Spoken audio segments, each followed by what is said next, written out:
of the crisis in Eastern Democratic Republic of Congo, starting by Ituri region, South and North Kivu.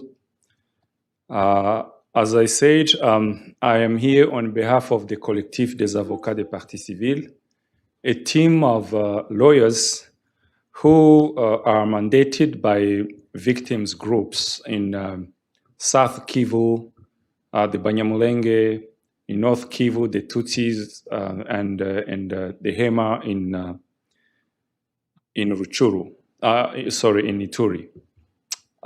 We will speak on their behalf, and we're talking, relaying their message, amplifying the message of horrors they have been living through for quite a number of years now.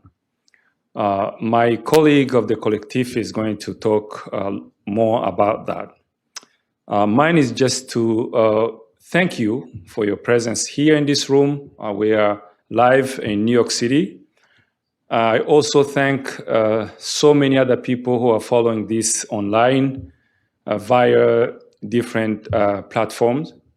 It is an honor for our clients, the victims of the categories that I mentioned, to have you join them in raising their voice and telling the stories and calling upon the international community, as well as the brotherhood of fellow Congolese, to understand what's going on and imploring the government of the DRC to enforce the law and provide for peace for everyone in the country. So thank you for coming. Just a few housekeeping items, I should say. We have restrooms. You go outside the building, they will show you where they are. We will have a lunch. I believe it's ready by now. We should feel free to grab your lunchbox and enjoy. Also, I will, as I said, we have people following us on Zoom, on different platforms. After our presenters, we are going to allow a moment of questions and answers. So without further ado, I am going to introduce our speakers today. And I will try to introduce all of them at once, then sit, so I don't take more time. And that way we can move to the most important thing. Just bear with me.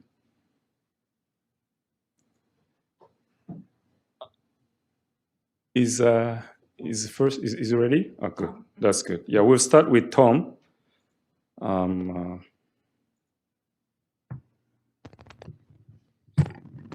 Tom is a researcher at Genocide Watch. They did a lot of work on Eastern Congo, Ituri, North and South Kivu. Genocide Watch. They published interesting reports there. We are glad to have Tom today to give us the perspective that they have based on the research or the work they carried in Ituri and North and South Kivu. That's Tom, and we have Felix Ndahinda, who is on my immediate left. Dr. Felix Ndahinda is a researcher, consultant on issues of peace, conflicts, and justice, focusing on the Great Lakes region of Africa. He has done tremendous writing about the crisis going on today. He has published a number of articles on the different issues to do with justice and the conflict in general. He has taught different universities, and he regularly appears in different media organizations, giving his insight on the crisis in the DRC in particular, but in the region as well. Next to Felix, we have Dr. Boyana Koulibaly. She manages a She has a PhD in African Studies. She manages African language studies at Harvard University. She has her research focused on mass atrocity prevention and also interested in African language and the language of violence as well. She does a lot of research on that area as well. And finally, we have Bernard Menga. Bernard Menga is a practicing lawyer for many years, more than 30 years. He has been in practice, primarily in Belgium, but also around the world. He has had a number of cases with clients in DRC and in the region in general. And he is a member of Brussels Bar Association. Those are our speakers today. And I would yield the floor to our first speaker. Tom, can you hear me? Yes, of course. Can you hear me okay? Yes, we do. It's all yours now. And thank you for being there.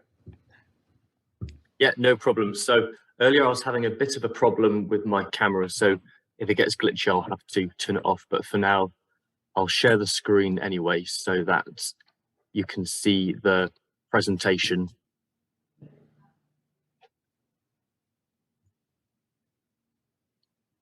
So can everyone see the presentation okay? Yes. Yeah, that's good. I'll stop my video because I can see the glitch is happening again. So I'm going to try and cover a lot of ground today. So first of all, thank you for inviting me to this talk. It is an honor to be able to talk about this really important issue that we've been focusing on for a while at Genocide Watch in, well, I guess the last 2 years now. So it's very important to have the opportunity to share it with as many people as possible. And I'm going to try and explain the concept that this, or the perspective that this crisis or this series of crises in Eastern Congo constitutes genocide, but also to explain the broader dynamics as well that inform this perspective so that our audience can have as informed and as detailed an understanding of the experience of the Tutsi communities as possible.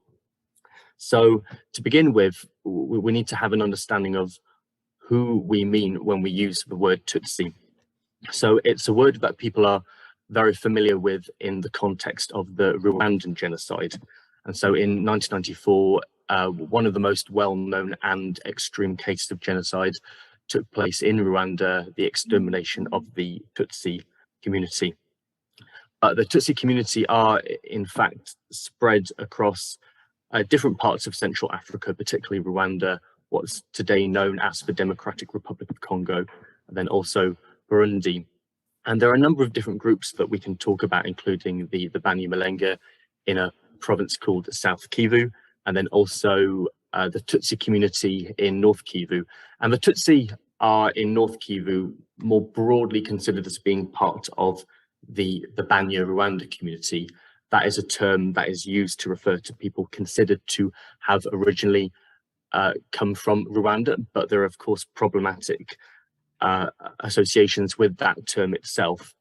But what we are emphasizing today is that the term itself is a social construct from or as a legacy of the colonial era, where Tutsi were constructed in the eyes of different societies, different perpetrators of violence, different repressors, as invaders and exploiters of other groups of people in the region. So with this very complex history that you can see on the screen, the key takeaway is that the legacy of colonial rule and also the after effects of the post-colonial regime under the rule of dictator Joseph Mobutu has been to construct and continue to construct Tutsi as outsiders and as repressors. And these different communities, known often as Rwandophones or Banya Rwanda, are often banded together and associated as being a collective that are a threat or are seen as a threat to other members of the Congolese population. And it was particularly in the 1980s and the 1990s when there was this intensification of nationality politics that really intensified the persecution of Tutsi and other Banyarwanda groups. And that culminated in the Congo Wars. That was, of course, compounded by the after effects of the Rwandan genocide and the arrival of Hutu refugees or other Rwandan refugees as well in 1994. But it was also the result of processes that had been developing within Congo before 1994. And you've also got a community called the Hema based in Ituri, who aren't always considered to be Tutsi, but the point again we're emphasizing today is that they share similar experiences with the Tutsi and other pastoralist groups, because Tutsi communities are traditionally pastoralist and also traditionally nomadic communities. So they share a similar history and have been subjected to similar degrees of dehumanization on the basis that they are pastoralists. And they also identified with the Tutsi community, particularly during the Congo Wars. So these are some key ideas to take away from the history, which is of course very complex, but it has had a disproportionately extreme impact on Tutsi communities. So I'm going to very quickly jump through some of these other slides about the context of the Democratic Republic of Congo today. Following independence, it was ruled by dictator Joseph Mobutu, who did use the typical tactic of divide and rule politics, and that did while he did not lead that alone, it certainly did result in the persecution of Tutsi and other Banyarwanda communities in the 1990s in particular. And today, many people, many different communities, ethnic communities across Congo are still suffering from the legacy of both the colonial history and then also the post-colonial regime of Mobutu. And there are over 100 non-state armed groups active in Congo. This is due to a lack of effective government. There are, of course, a number of different crises, so much so that the violence and suffering that we often think of as continuing in Congo has become so normalized. So I would say that people were very, very familiar with these series of crises and challenges that Congo faces, and the way Congo as a country exists in the public mind of many people in the West and many consumers of media is that it is a problem. It's a country that faces a lot of problems, but those problems are so normalized that the specific experiences of certain communities, particularly minorities, does get overlooked. And also you have this very heightened focus on M23 at the moment, which is itself a reflection of the biases against certain minorities and an acceptance of all these other forms of suffering that different communities are facing, specifically minorities in Congo today. So also I'm going to very briefly conceptualize genocide without spending too much time on it. You have a number of different acts that are that meet the definition of genocide, but the key element is the point about intent. So intent to destroy in whole or in part. And while it's recognized that all these different acts, including killing members of a group and causing serious bodily or mental harm to members of a group, does not always constitute genocide, it can constitute a number of other forms of violence or crimes against humanity, war crimes. There is a general consensus that intent to destroy is generally important, but there's also a lot of disagreement over what is intent to destroy and also what does in whole or in part even mean. And so with our 10 stages of genocide model that we use at Genocide Watch, you have these different processes which help us explain what it is about the experience of the Banyarwanda and Tutsi in Congo that helps us explain that their current experience is genocide. And this is a model which applies to many different contexts. So we use this model to both predict or recognize genocide, but also to recognize past genocide. And you can see these different processes, which very much happened in the cases of Rwanda, the Holocaust in Nazi Germany, particularly dehumanization and polarization, and the active preparation by organized groups to destroy a certain or maybe certain communities. We know that in the case of the Holocaust, there were multiple groups targeted, even though Jewish people were the primary targets.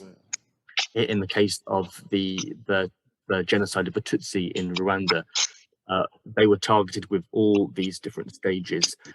The persecution of the group, but that was preceded by the dehumanization of the group, discrimination against Tutsi, attribution of symbols, including Tom, in the form of national IDs, in Tom. order to categorize them as Tom? an inferior, unwanted community. Tom, can I And just then, of course, Can I just, Yeah, of course. so sorry. Let me just mute Yep. everybody. If you can just unmute yourself right after, please. Sorry.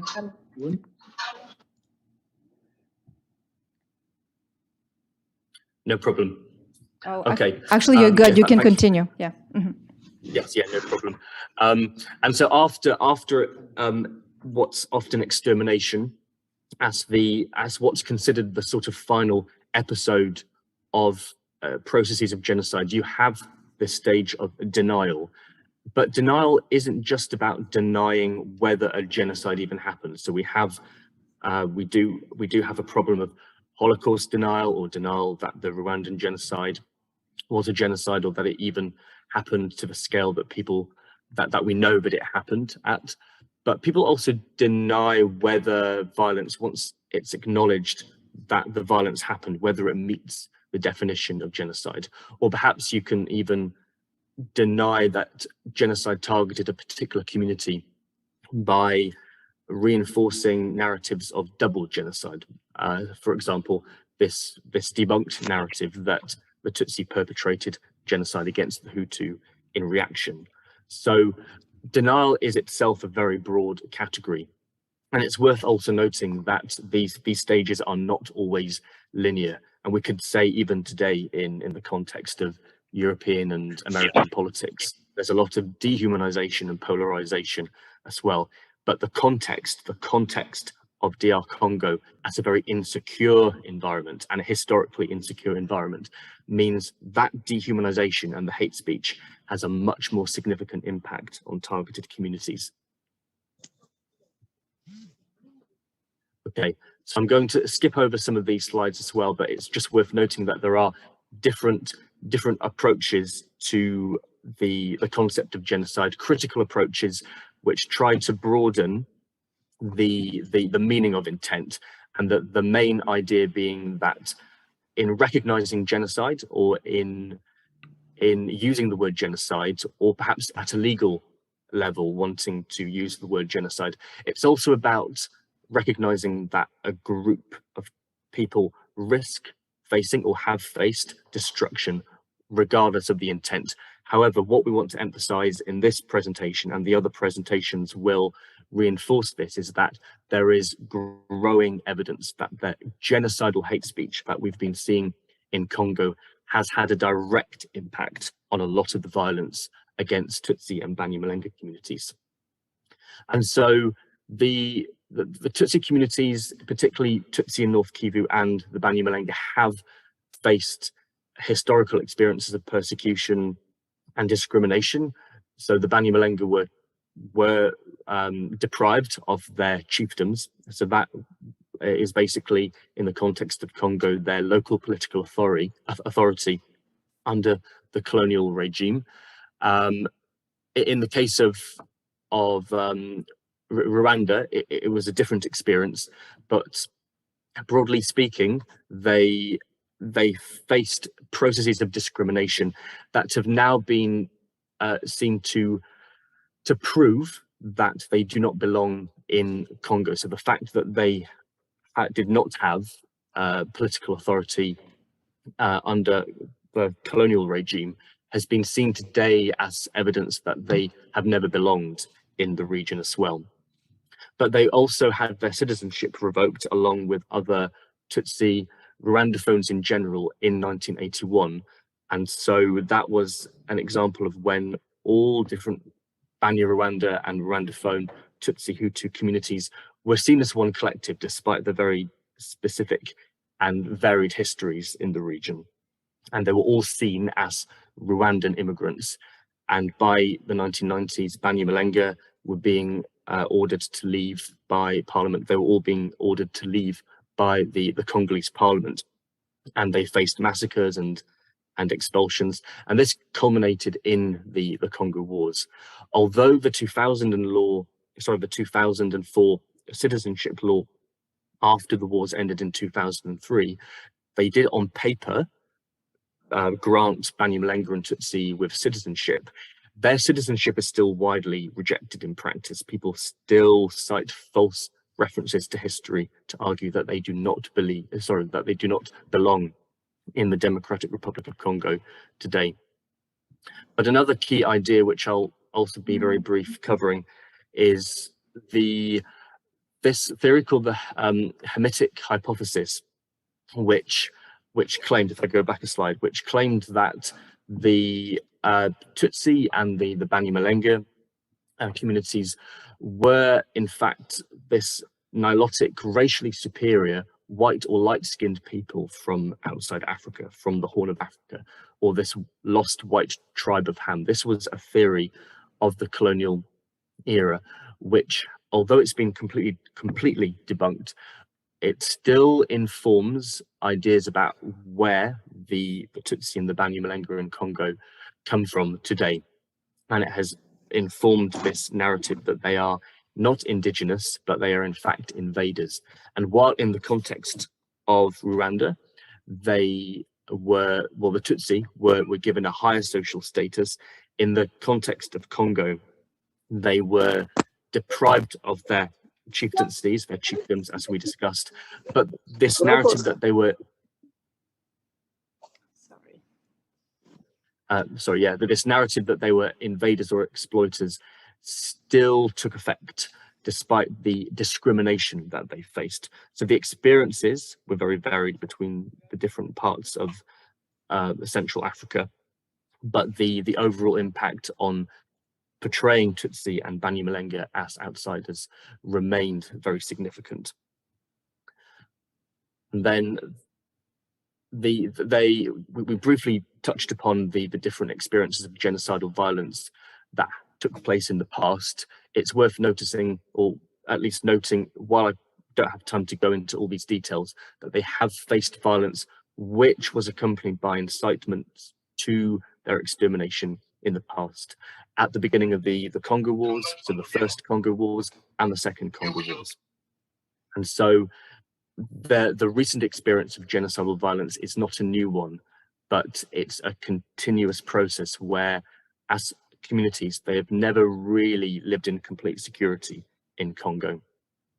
And so the current situation of the Banyamulenge has been escalating since around 2016, 2017.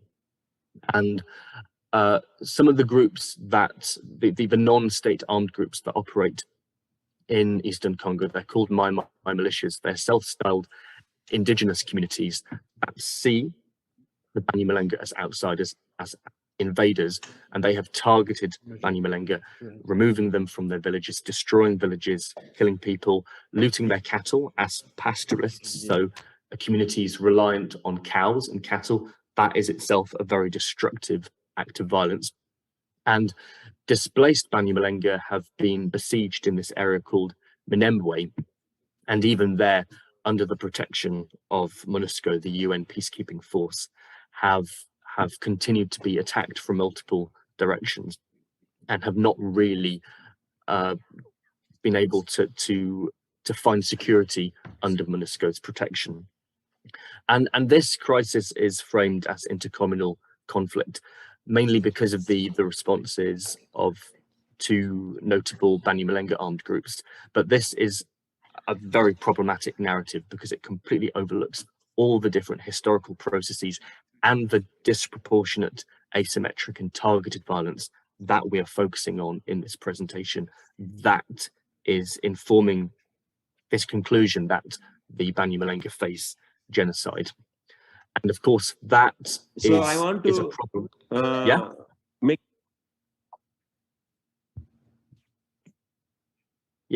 Go ahead, Tom. Did someone? Oh, okay, yeah. So that is, of course, a problem in a lot of cases of genocide. You often get arguments which cite violence from members representing the targeted group as a way of downplaying the specific victimhood of the target group, and that is definitely the case in the case of the Banu Malenga today. The case of the Hema in Ituri has been very similar. It's been a case of systematic targeted violence. The UN. Please mute your screen, Tom. Oh, sorry. Go ahead, Tom. Are you able to hear me? Okay. Yes, please. Yes, Tom, continue. Oh, yes, sorry. Okay. Yes. So the case of in Ituri province, the Hema have been targeted. What the UN has even said may constitute genocide. They've been very reluctant to draw that conclusion, but it's been very clear that it's been driven by hate speech and this perception that the Hema are a threat to particularly a community called the Lendu as well, and militias under the name of Codeco have been targeting them systematically as well. And then the situation of Tutsi and Banu Rwanda or other Rwandophones more broadly in North Kivu has been one of just continued insecurity and victimization over the years. Tutsi have participated in rebellions such as CNDP in the 2000s, M23 in the early 2010s, and again the resurgence of M23 has involved a lot of anti-Tutsi hate speech as well. Tutsi have joined insurgencies because of their insecurity, because of their marginalization and persecution. However, as I emphasized at the beginning of the presentation, the focus has always been on the disruption that M23 has posed to the state of Congo, with little recognition of the experience of Tutsi themselves. It's sometimes in commentaries recognized as a reason why Tutsi have joined M23, but only from a perspective of wanting to understand why M23 is even happening, as opposed to a genuine demonstration of sympathy with the Tutsi as a persecuted community. And the hate speech, which will be touched upon a bit later in this conference, has been a major problem and has caused violence. We've seen Tutsi hunts, we've seen different forms of persecution within the last year, really, since the resurgence of M23. Tom, and so I'll skip over the role of hate speech. I'm sorry, and Tom. just emphasize that. We are running short of time right now. Can you Yes. Just in a minute or two wrap it up? Yes, thank you, That's Tom. okay. Yes. I'm wrapping up, just saying that there are other Yes, cases. thank you. Yeah, no problem. Go ahead, Tom. Yeah. Just wrapping up. I won't go into detail about this because this is not about other Tutsi communities anyway. But it's worth noting that No, there it have been doesn't other matter, Tom. cases. Don't worry. No worries. Okay. Yeah, I'll be wrapping up anyway, and that is the main focus of the presentation today. That the Tutsi have been a targeted group within a context of other forms of genocide and persecution that have affected many communities in Congo today. Okay, thank you. Thank you very much. We really appreciate and. Sorry for some technical issues and interruptions. So I will just suggest for everybody on Zoom. Hold on, let me just mute everyone here. Bless you. So I will just suggest for everybody on Zoom to connect to the live stream link that I will share in the chat, and we will end the meeting, the Zoom meeting. And we can transition to the next speaker. Yes, let's have our next speaker. I already introduced him. There is no need to take more time. Felix, the floor is yours. And feel free to do it standing or sitting. It's up to you. Thank you. Yes, just a second, sorry.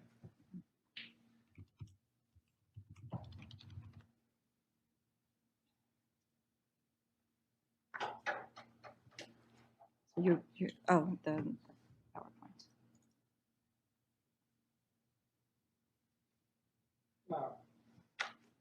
Good afternoon, everyone. Good afternoon. Thank you very much for your attention, those in the room, but also those following online. I'll not present myself, I've been presented already, but the focus of my talk today would be around hate speech. So the conflicts in the region are very complex, whether you're talking about the Congo in general, the nature of the crisis. There's a lot of terms of books that are written on that, exploring what goes on with the Congo. There are many explanations that are given in order to capture that, what causes conflict, what makes the cycle of conflict never end. And there are many different ways to come to terms with that. So I will not be, and there are historical factors, economic factors, social factors, demographic factors, if that matters, including sometimes, of course, geological factors and the rest, impact of globalization, not much climate change, but possibly might be something that in the picture as well. But I will not be touching on that, if only because there are many others who will be touching on some of those, but also because the focus of my work today is to present some research I did around hate speech. Now, I'll do it at 3 levels. The first slide, the outline. So I should be controlling it. Yes, please. So the red one to go forward. Okay. Exactly. So I'll talk around 4 points for my presentation. I'll be a little bit of an academic and go on some theoretical insights about what hate speech is. I will zoom on the DRC, present what that means in the DRC, and here I'll move from not only hate speech, but also hate speech and conspiracy theories.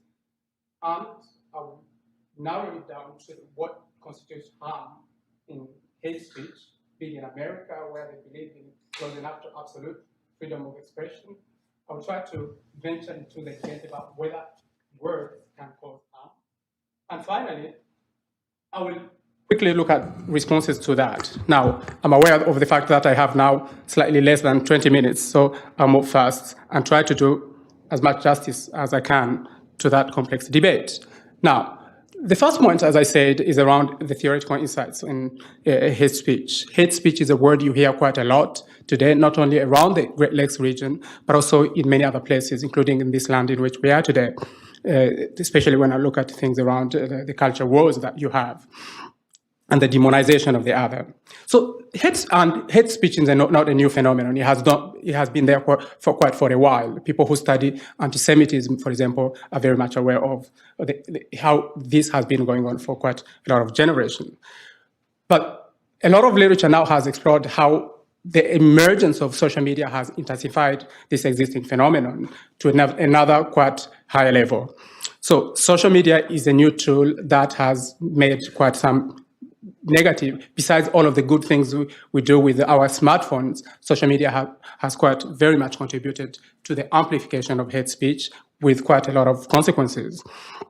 So, and in a paper we wrote, published in mid-2022, just a few weeks before the emergence of violent conflict around Goma, so it was a little bit before that, we ventured into the literature around hate speech and found out that it was collaborating in this case, as it is in other literature, studying other contexts, that hate speech does facilitate the emergence of transboundary networks.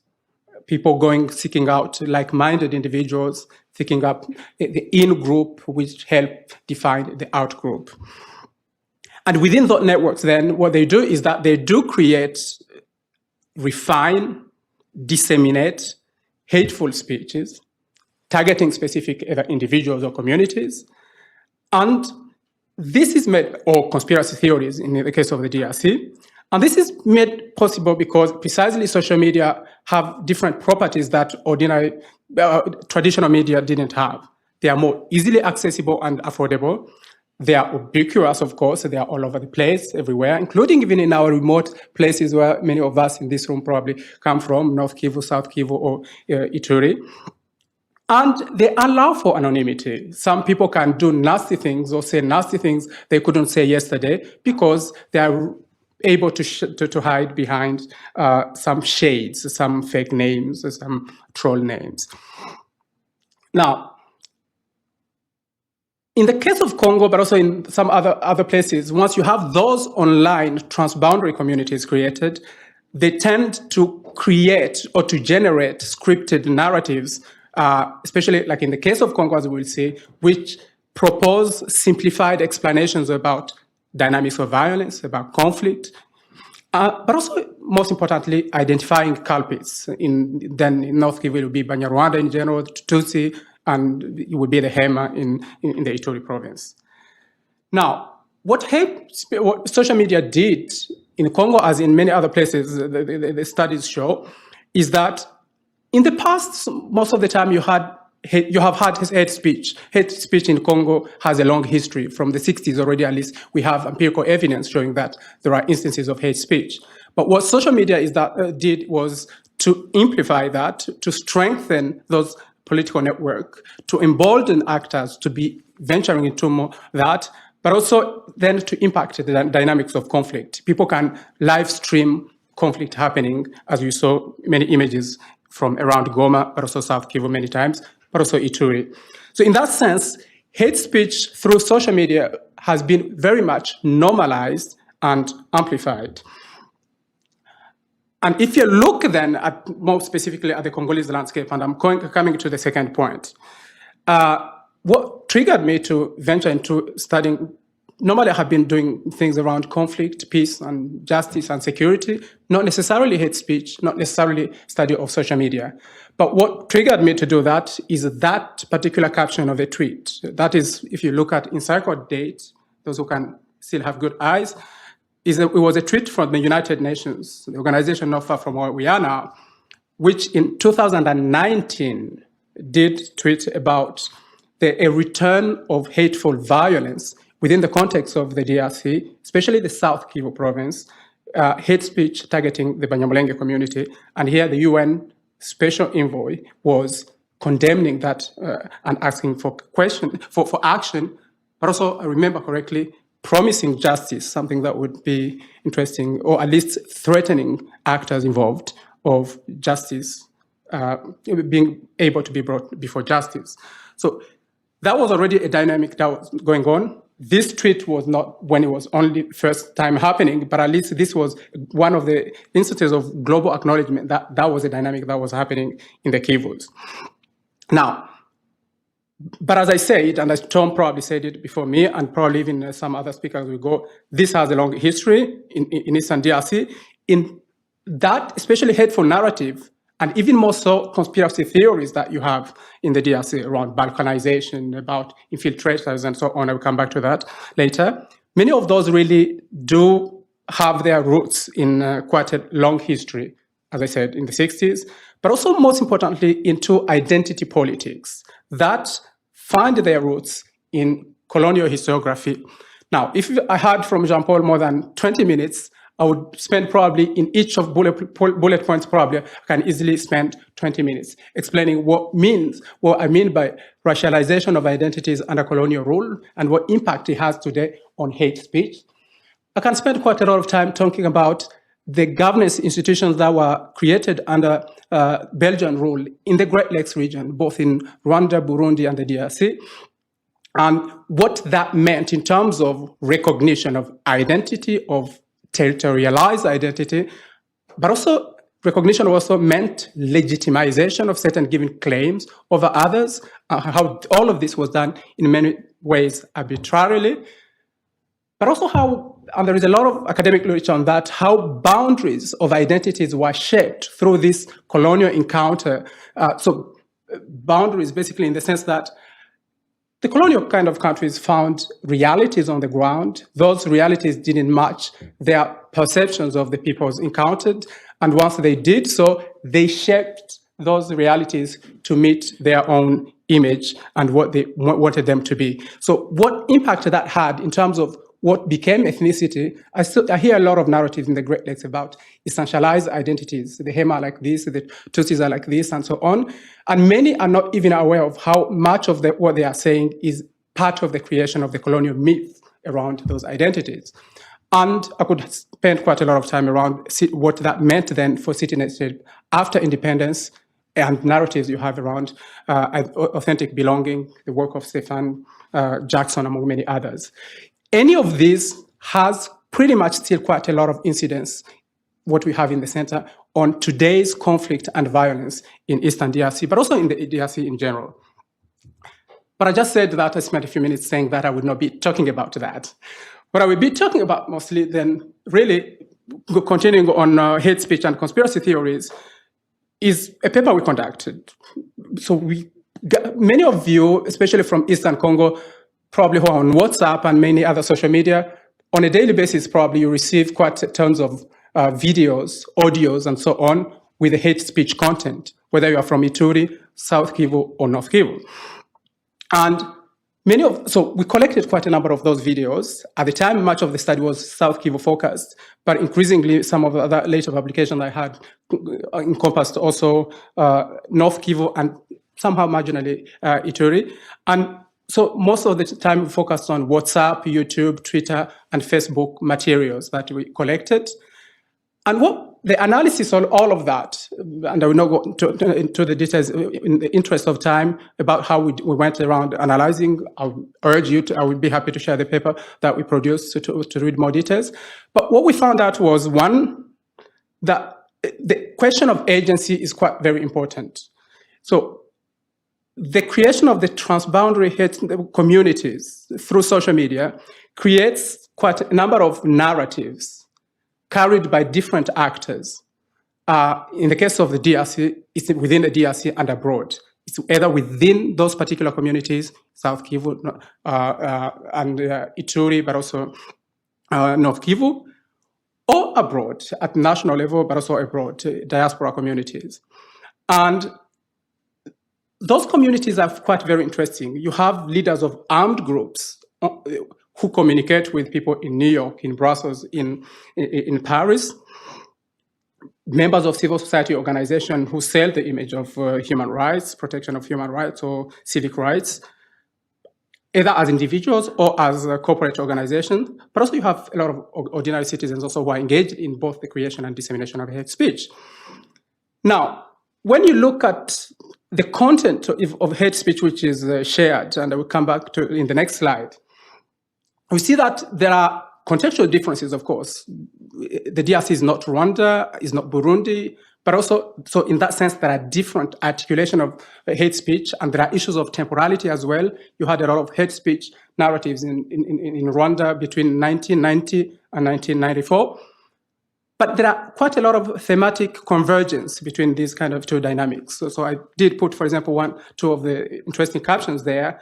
Ngeze Hassan already in his publication, Kangura, had something about a Tutsi Hima plan of colonization of the Kivu, which is pretty much a reenactment of what we hear today almost on a daily basis about the Balkanization of the DRC.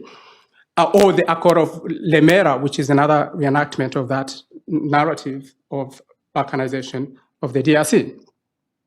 Now, narratives, hate speech narratives in our analysis were articulated around a few themes that emerged from our research. And as I said, mainly focused on South Kivu and then caught up with some of the events in North Kivu. But one of the key themes that we had was that the Banyamulenge, or Tutsi in general, are not Congolese. Everyone who reads Congolese social media today, that argument is repeated probably today, and I'm probably not exaggerating, on a daily basis by quite a number of actors. The Banyamulenge are not Congolese. There's not such a thing as a Congolese tribe in Banyamulenge. If you go to Tervuren, you will never find that one. And that is repeated again. Remember what I said about agency, by different actors at different levels of society. It's repeated by political leaders. So, for example, one of the captions you have there up, it's a video that you can find on YouTube with Fayulu saying the Banyamulenge n'existe pas. And of course, others such as Kwebe Kimpele. Mindful of the time. The second theme is that the Banyamulenge and Tutsi are greedy, and their ambition in the DRC is to control Congolese lands and resources and establish a Tutsi-Hima empire. So this is quite interesting with for people who follow hate speech in general. Anyone from the Jewish community probably will recognize something around that. The Protocol of Elders of Zion, that's the enactment of that pretty much in the Great Lakes region sense. The Tutsi-Hima empire, which wants to control native lands and so on, is a very recurrent theme that you find in hate speech. And what we have heard quite a lot in the recent days as well in relation to Goma and so on, but we did this analysis before all of what is happening in North Kivu, is that the DRC is under Tutsi occupation, the infiltrators. So soldiers recently have been killed, army soldiers, because they feel like they need to get rid of army or of infiltrators who are responsible for whatever goes wrong in the DRC. They are occupants, basically, and agents of occupation. And they're foreigners, of course, in that sense. And the fourth theme is that the Banyamulenge and Tutsi and Rwandans in general are killers. So everything that went wrong, every person probably who died, there is such a thing as a genocide Congolais, it's the responsibility of those foreigners. I think we had even some tweets around, ce sont les mêmes qui tuent. And those are the words that basically always attribute responsibility. And those are narratives which are widely shared. And finally, one key theme that we found was that the Banyamulenge, Tutsi, and Rwandans are manipulative and deceitful, to the extent that many tropes that, again, we recognize in the Rwanda context, you find them, again, in the Congolese context. Many of you have seen these words. So extensive use of familiar dehumanizing tropes on social media on a daily basis. They are snakes, vipers, cockroaches, vermin, chameleons, but also they are invaders, greedy killers, bloodthirsty criminals, deceptive manipulators, usurpers, hegemonists or expansionists. Those are the words you will recognize, again, on many Twitter spaces, those who participate in those, among many others. Now, looking at the time again, what does that mean? What does all of that? What does it mean to call someone all of this? And that's why we talk about the harm in hate speech. Now, academics still, contrary to what many people would believe, still disagree a lot on whether hate speech can cause harm. And probably if those academics are from the US, they will even more disagree that it does cause harm with the freedom of expression that people do kind of use. By the way, this was from Goma recently. And be aware of the snake. Now, there are indeed quite serious challenges in proving, let's say, the impact of a word on acts. There are reports which say words kill, but those are not literal. But of course, the challenge is to prove how what is said here causes someone to die in North Kivu and so on. But increasingly, there is evidence that that does happen. So, because there are different, in order to understand that, you need to understand that different kind of levels of harm, and I'm going towards the end. So, some conspiracy narratives can be only that, conspiracy narratives. You have them a lot here, and sometimes they may be less harmful or more harmful than others. The same with dehumanizing tropes. But also increasingly what we have in recent, especially months and days and years in the DRC is more directly insightful messages. Go and kill X people. Go and find those people who are ABC places, the Munyere kind of videos that we saw in Kinshasa, and go and kill them. So that's a form of speech which is insightful, which you tend to find already more likely to have an impact. Because in the DRC case, we found cases where those calls were made and people went after that and killed people. So for instance, in the South Kivu area, people around the Rurambo or Bibokoboko area were killed and their villages burned, but that was preceded by a campaign of hate speech telling actors to go and do that. And there you have quite a very clear case of direct impact of hate speech. But beyond those kind of direct physical impact of hate speech, impact can also be emotional, can be individual, but also can be collective. So as I've said, we have example I just gave. We saw there are kind of impact which may be direct as well. So as I move forward, I'm happy to share some of stuff. You have quite a number of examples that I had here about people directly calling people to be killed. This is one of what I said, for example, in the Ho Plateau area. We go to Minembwe, we'll clear that. We go to Uvira and Ho Plateau and clear that. But also, one of the most known video, of course, when it comes to a recent event in North Kivu, this deputy commissioner of police, particularly, who tells everyone to go and take a panga and be part of a popular war. Now, last point, what are the responses to that? And I guess some of people will talk about that more than I do, but what I have seen so far, probably then will trigger the next presentation, is that there has been quite a lot of ambivalence vis-a-vis, let's say, there have been quite a lot of ambivalence by Congolese authority vis-a-vis condemning hate speech and taking action, especially. I know from fact that many condemnations that were made by the government at a given time, it did make some condemnations of hate speech through official spokesperson, but few we know also were made through pressure but also after other actors had taken a lead. But we know that the first responsibility should be for the state, for the authorities, when there is such a phenomenon, to put an end to it, or at least to institute proceedings, something we'll hear about more. But also, we have had muted condemnation from other actors also, including the region. There is a lot of politics involved. Who do you please and who do you not please? In that sense, that determines, including not only from the development partners, not only from the regional actors, but also from, let's say, even academics. So the politics of personal positionality matters in terms of whether you are condemning or not condemning hate speech, or you are taking action to curb it. But most importantly, and most worryingly for me at least, is that the fact that so far beyond condemnation, there's almost a quasi-absence of peace building and peace education strategies to come out of that spiral, whether in Congo, whether something targeting the whole region. And the absence of that is very instrumental. And hate speech, of course, moderation. But what is very important then, being in the US, and that's my last point, I see you, Jean-Paul, being here in the US, what is very important point to make also is that we know that the challenge of regulating social media and hate speech that is distributed on social media is a global one. In that sense, you face it in Bosnia, in India, and so on. But some countries have managed to put pressure on social media service providers to take action in at least limiting or curbing. And some, I know, for example, there are some actions that are done here in the US. But you have no equivalent at all when it comes to hate speech on Congolese social media. Some have to do with no investment in the linguistic skills that allow you to actually identify hate speech, but also some have to do with the lack of investment simply in that. So YouTube, Twitter, Facebook, and WhatsApp need to be even more proactively engaged and called up for not taking action, but also for not designing, other actors for not designing peace-building strategies to curb hate speech and conspiracy violence in the Congo case. Thank you for your attention. Thank you. Thank you very much. I think we're on time. Don't worry much about the time. We're doing very well with time.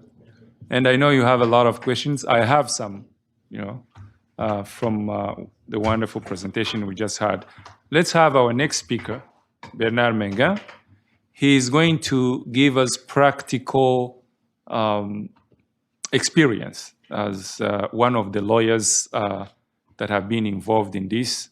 So Bernard, the time is yours. You're going to be sitting? Yeah. All right. So the only thing is the camera is there. So we don't see you on the live stream. You would have to go there. Okay. So, Sorry to bother you, but yeah, no problem.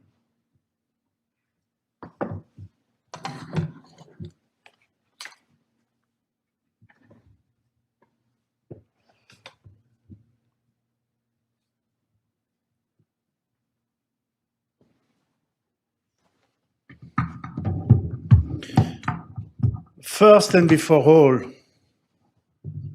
my friends, I come here to speak before you about the victims and the family of the victims. So please take 1 minute to stand up, to keep silent, to remember all those victims in eastern part of Congo.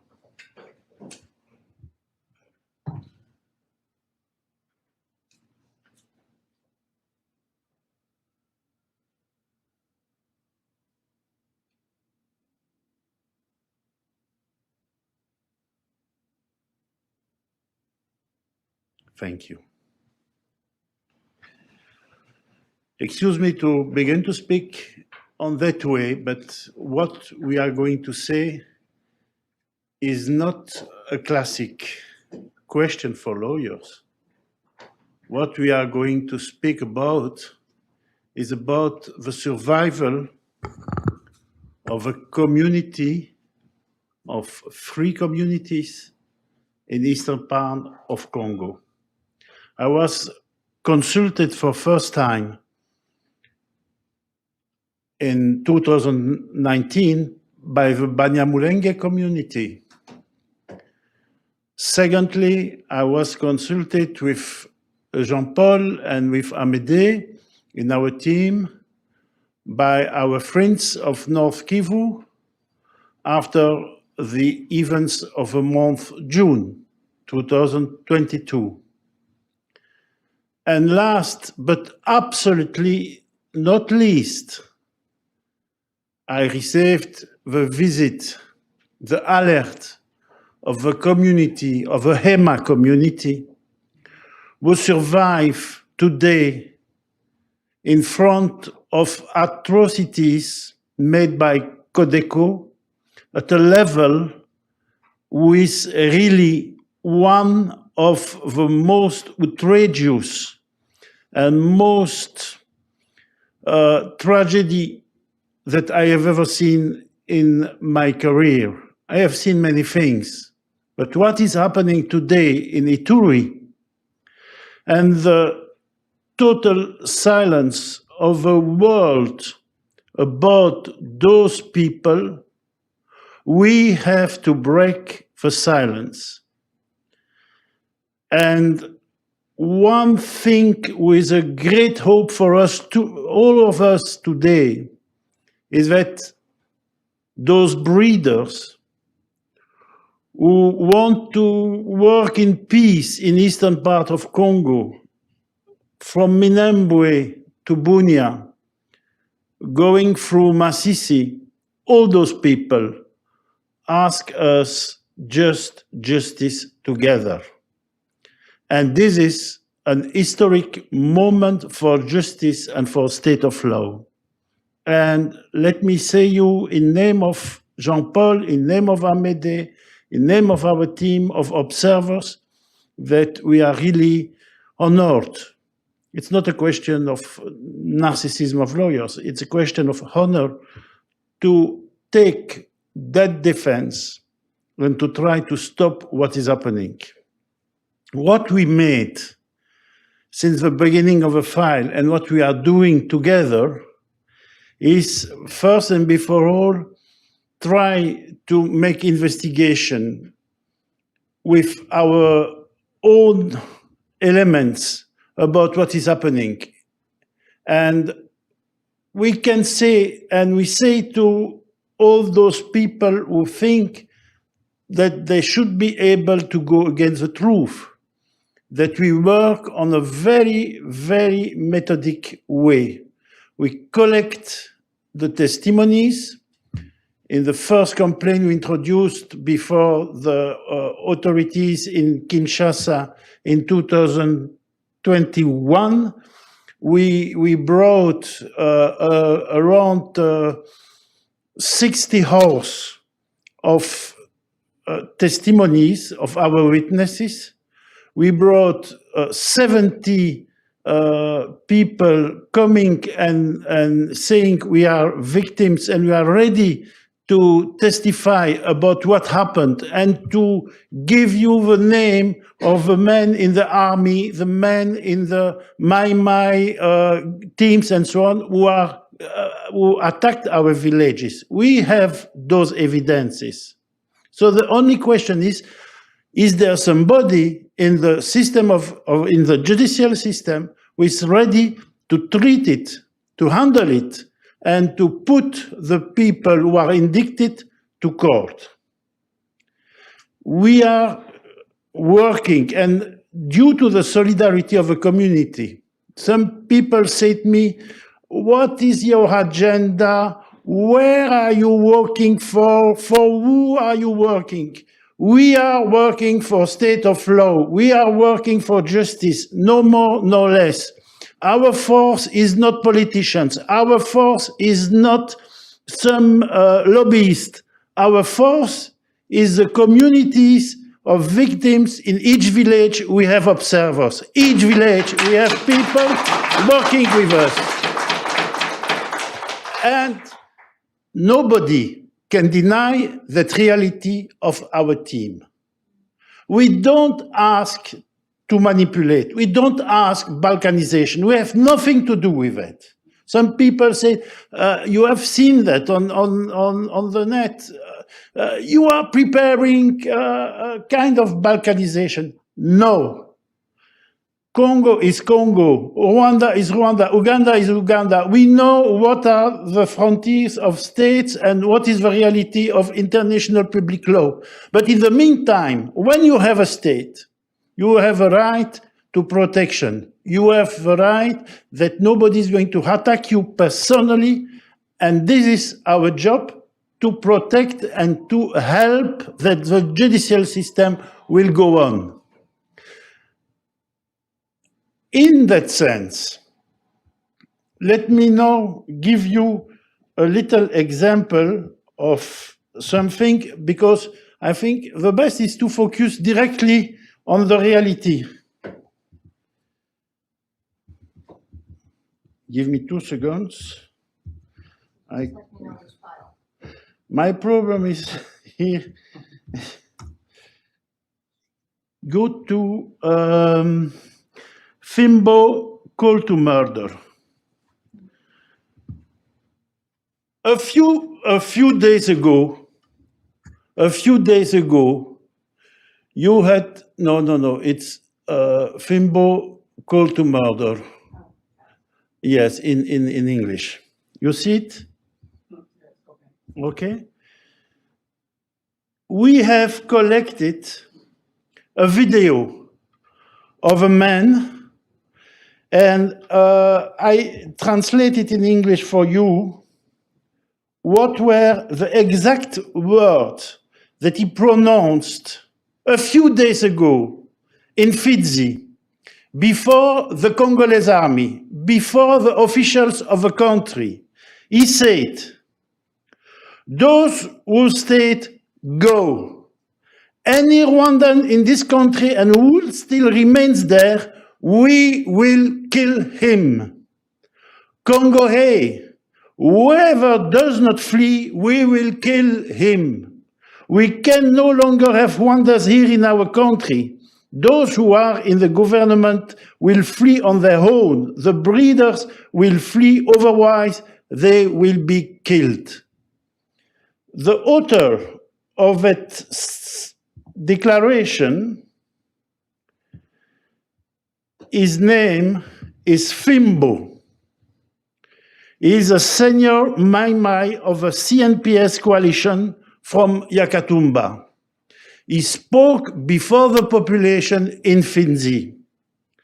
Now, today, I say officially to the judicial power of RDC, if you want state of law, arrest him immediately, put him in jail, ask that it should be stopped, and decide an open public court audience hearing where that man has to respond of his responsibility to call to kill people. I have heard the same in 92, 93, 94. And I said today, before you, to Mr. Fimbo, we will sue you till the end of your life. We will never stop. You decide to push population to kill a minority. It's a crime against humanity. It's a push people to commit a genocide. Other people went to Arusha a few years ago You are going to be accountable for what you made. And we have the responsibility to do that because each human has right to be respected.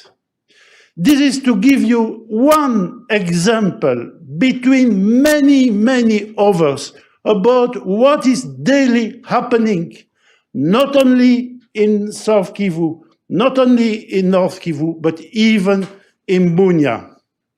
When I see in Ituri, I received a lot of information through the HEMA community. I have not yet treated, and I present all my excuses to the community, but I promise you we will prepare the complaints because I have discovered something very important and everybody has to know it.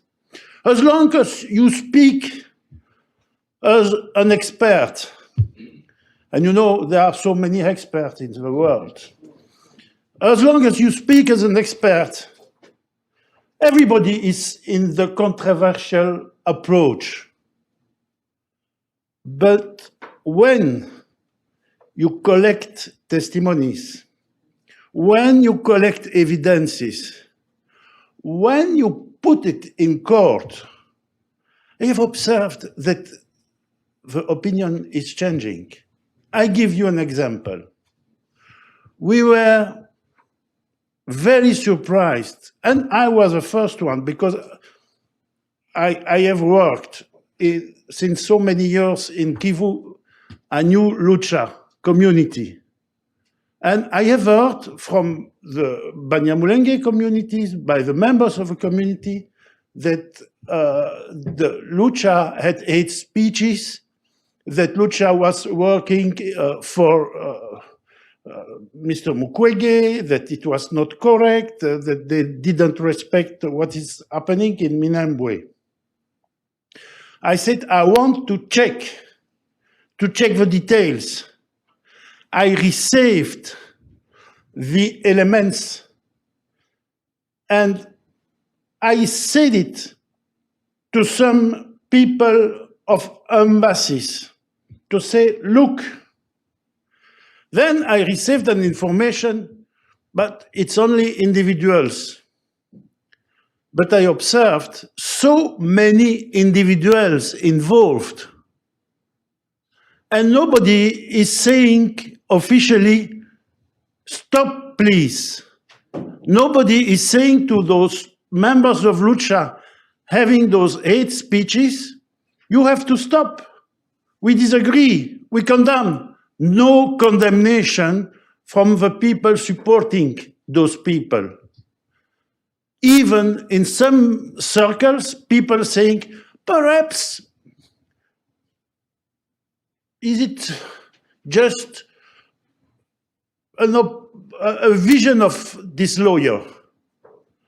But when we lodged our complaints, and when we said in our complaints, that fact, that lady, that man said that at that moment, and it is a hate speech, and he is responsible with the criminal regulation in Congo, then the climate is going slowly but surely changing. We will continue that daily battle. And I promise in presence of the community of HEMA, we have taken some delay. I present you my excuses because we knew each other not sooner, but we will enter in the battle. Accountability will happen.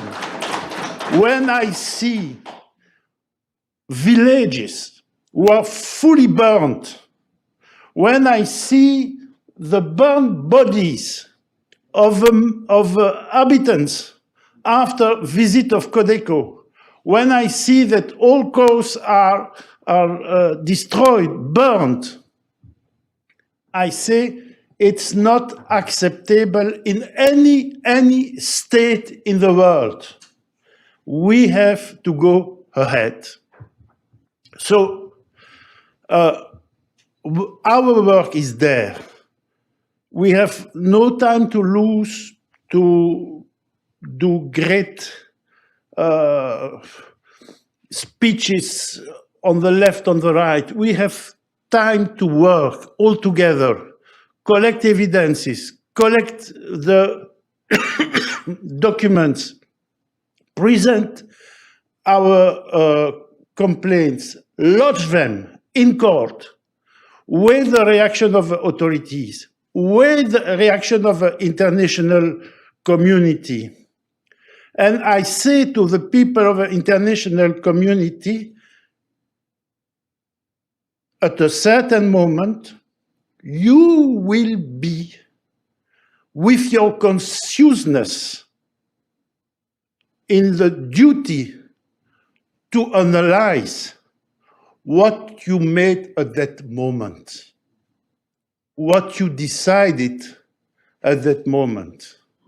And each person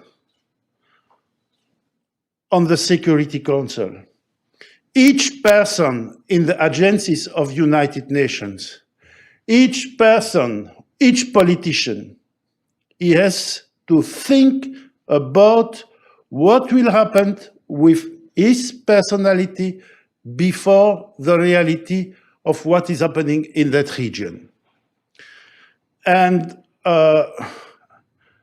you know, let me give you another example that is really speaking for himself.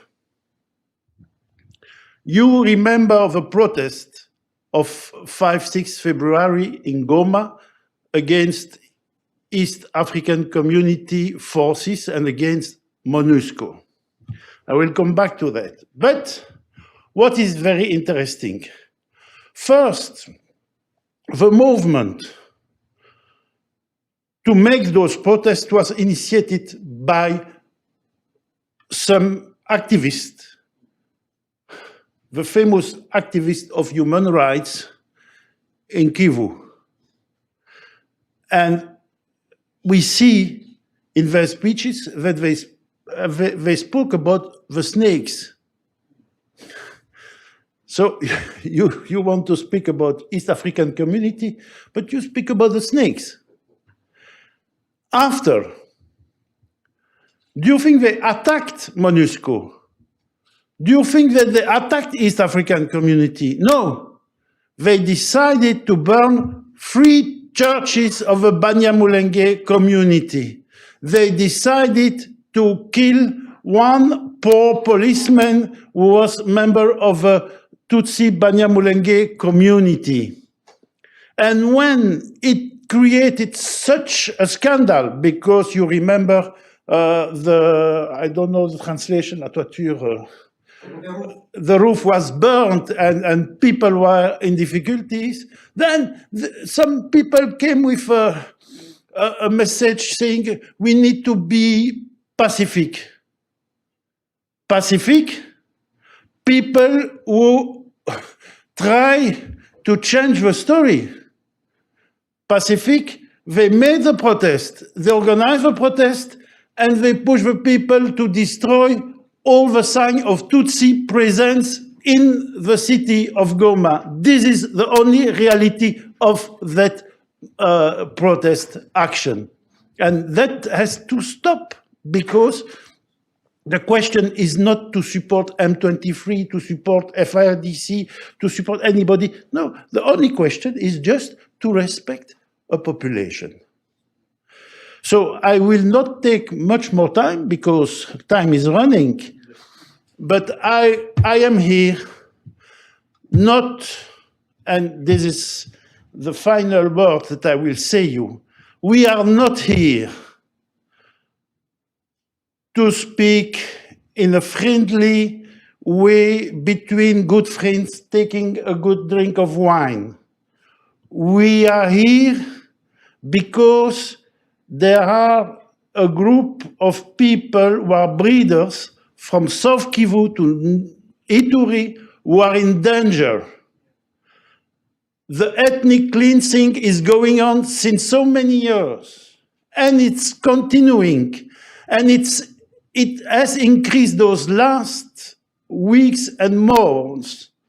And the most tragedy is happening today in Ituri. But a few months ago, it was in Minembwe, and in August, it was in Masisi. So I say, please, to everybody who is listening us, we have engaged the only battle for dignity. It's a battle through the judicial power. It's a battle with our hands, with our pencils, with the responsibility of all the people who are going to abandon us. And we will go ahead till the end. I promise it to you.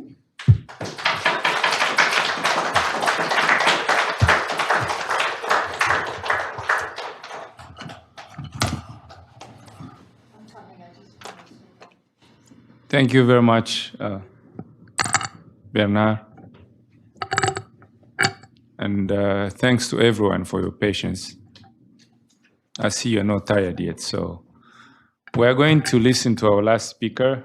And before we go to the round of questions and answers, there is no need to introduce her again. I already did it, and you're welcome. Sure, thank you. I don't know if you want to just remove the screen. You can just exit out.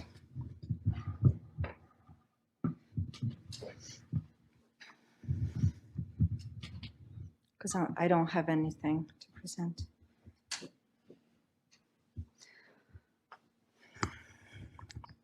Thank you all for coming here today. So I will summarize a little bit what we heard today, and just I will be addressing the international community in general so that we can take action. So the panelists have demonstrated that atrocity crimes are being committed against a targeted minority in the DRC. Lawyers and researchers have identified a pattern of persecution of that minority, targeted because of its members' language, physiological characteristics, in conjunction with them being stigmatized as foreigners. These findings on hate speech and hate violence against the identified minority have been equally acknowledged by the UN Office on Genocide Prevention, the UN Group of Experts on DRC, and the UN High Commissioner for Human Rights. These early warning signs by the international community must trigger our urgent global attention. So again, just to come back a little bit on this belief in the myth of a clash between, on the one hand, true or indigenous Congolese, and on the other hand, alleged foreign occupiers of the Congo, this is a direct result of the manipulation of the colonial borders by Europeans during the scramble of Africa in the 19th century. So separating members of the same communities into distinct national territories. So this is no longer debated. Thus, the current situation of persecution of the Banyamulenge, the Congolese Tutsi, and the Hema stems from the continuation of the colonial racist ideology, which sees this minority as an imagined group of invaders. Hence, interest-driven racist politics, while it serves a political purpose, is used to persecute and ethnically cleanse a targeted group of Congolese citizens. It is important to understand that everybody is at risk when genocide ideology is left unattended. So it is not just the communities that are here, it's all of us. A case in point is that we are missing on the opportunity to educate our children about genocide, about the danger of genocide denial, misinformation, and hate speech. For example, in less than half of the states in this country do we teach middle and high school students about Holocaust. And in those schools, teachers and students have at times never heard, or they know very little about the 1994 genocide against the Tutsi in Rwanda, despite its horrific occurrence. 1 million people killed in 100 days, 10,000 people murdered every day by one's neighbors, mother, husband, daughter, teacher, doctor, priest, etc. And despite how recently in our history this human tragedy has taken place. Another example is the 1995 genocide of Srebrenica in Bosnia that the children in our schools are not learning about. Missed educational opportunities in our schools are countless. Although we have voiced out the never again slogan, genocide around the world keeps reoccurring. History has shown, and we have learned it firsthand in 1994 in Rwanda, that we have been either too shy or too slow at taking action and preventing genocide, oftentimes as a result of our ignorance or prejudice. We cannot wait until bones of 1 million people are pulled out of graves to name the monster by its name and take action. Genocide ideology, which has taken roots in Eastern Congo and which is spreading through the diaspora, has its own history. It impacts the way here in the United States we conduct our foreign policy. It also impacts the way international institutions that we fund and influence, such as the United Nations, act with regards to peace and security in the Congo and the Great Lakes region. The conflict in Eastern Congo has lasted now for almost 3 decades. It began when several 100,000 genocide perpetrators and their families fled from Rwanda with massive stocks of weapons and ammunition to the Congo, where these genocide perpetrators subsequently started persecuting the Congolese Tutsi while continuing to persecute those across the border in Rwanda. This genocide ideology and ethnic cleansing mission has been breastfed for 3 decades to the children of genocide perpetrator and to the children of their children. We've recently seen images of children singing xenophobic songs against Congolese Tutsi in Congolese schools. We've seen viral images of small children brought to watch individuals being publicly lynched and burned alive, and the flesh of these individuals being eaten. This genocide ideology, unattended by the Congolese state and the international community for almost 3 decades, has spread throughout Europe and North America, creating an international constellation of hate ideology on Twitter, Facebook, Instagram, feeding local radio stations and YouTube channels on a daily basis with direct and explicit messages of incitement to violence, ultimately leading to extreme forms of torture and killings of civilians in Eastern DRC. What is more, genocide perpetrators who have carried out the genocide against the Tutsi in Rwanda, the residual Interahamwe or Hutu power fugitives, have been sheltered in DRC and elsewhere in the world, including here in the United States. This simple fact of having genocide perpetrators fugitives at large creates the occasion for a global-scale genocide ideology to spread. This group of génocidaires and their offspring, rebaptized in the Congo as FDLR, have become the primary destabilizing and most heavily armed group in Eastern Congo, with direct impact on the entire Great Lakes region. Supported militarily by the Congolese army, generating over $70 million in income per year from various illegal sources, including the collection of land use taxes from the Congolese Tutsi communities, FDLR, in coalition with other armed groups it shares income with, and anti-Tutsi ideology, represents the biggest threat to the Congolese Tutsi in Eastern Congo, as well as to the Rwandan people across the border. The explicit mission of FDLR and this anti-Tutsi armed group coalition is to continue the ethnic cleansing of the Tutsi wherever they are. This ongoing violence and the 3 decades-long genocide ideology has led to the mass internal displacement of several million people, including close to 100,000 refugees in Rwanda, with now over 100 Congolese refugees fleeing into Rwanda every day. As we have seen today, the ethnic cleansing operation undertaken by these groups is carried out either economically by depriving the Banyamulenge, the Congolese Tutsi and the Hema of their modes of subsistence, including their land and cattle, by looting and destroying their businesses, burning their homes, their churches, but also by systematically attacking, torturing, and murdering them. This is happening as we speak in Ituri, in South and North Kivu, and other parts of Eastern Congo. A Congolese domestic system of accountability to bring these perpetrators to justice is absent. The National Army and police are complicit in these crimes, as on the one hand, they let these killings happen in broad daylight without intervention, and on the other hand, as documented here, by directly participating in the persecution and killings of the members of this minority. Additionally, we have raised the alarm about sexual violence as a weapon of war in the Congo for the last 20 years. All the UN reports since 2003 to 2021 have established that the Congolese National Army, FARDC, and the residual Interahamwe genocidal group, FDLR, are the principal and by far the largest group of perpetrators of sexual violence in the Congo. A long-lasting solution seems impossible to achieve due to the impunity enjoyed by sexual violence perpetrators in the Congo, which illustrates neglect of this critical issue and therefore the complicity of the Congolese government. Similarly, the future of victims of sexual violence in the Congo has been entrusted to a Congolese 2018 Nobel Peace Prize recipient who fails to attack the root causes of sexual violence by failing to denounce its perpetrators and putting pressure on his government to prosecute them.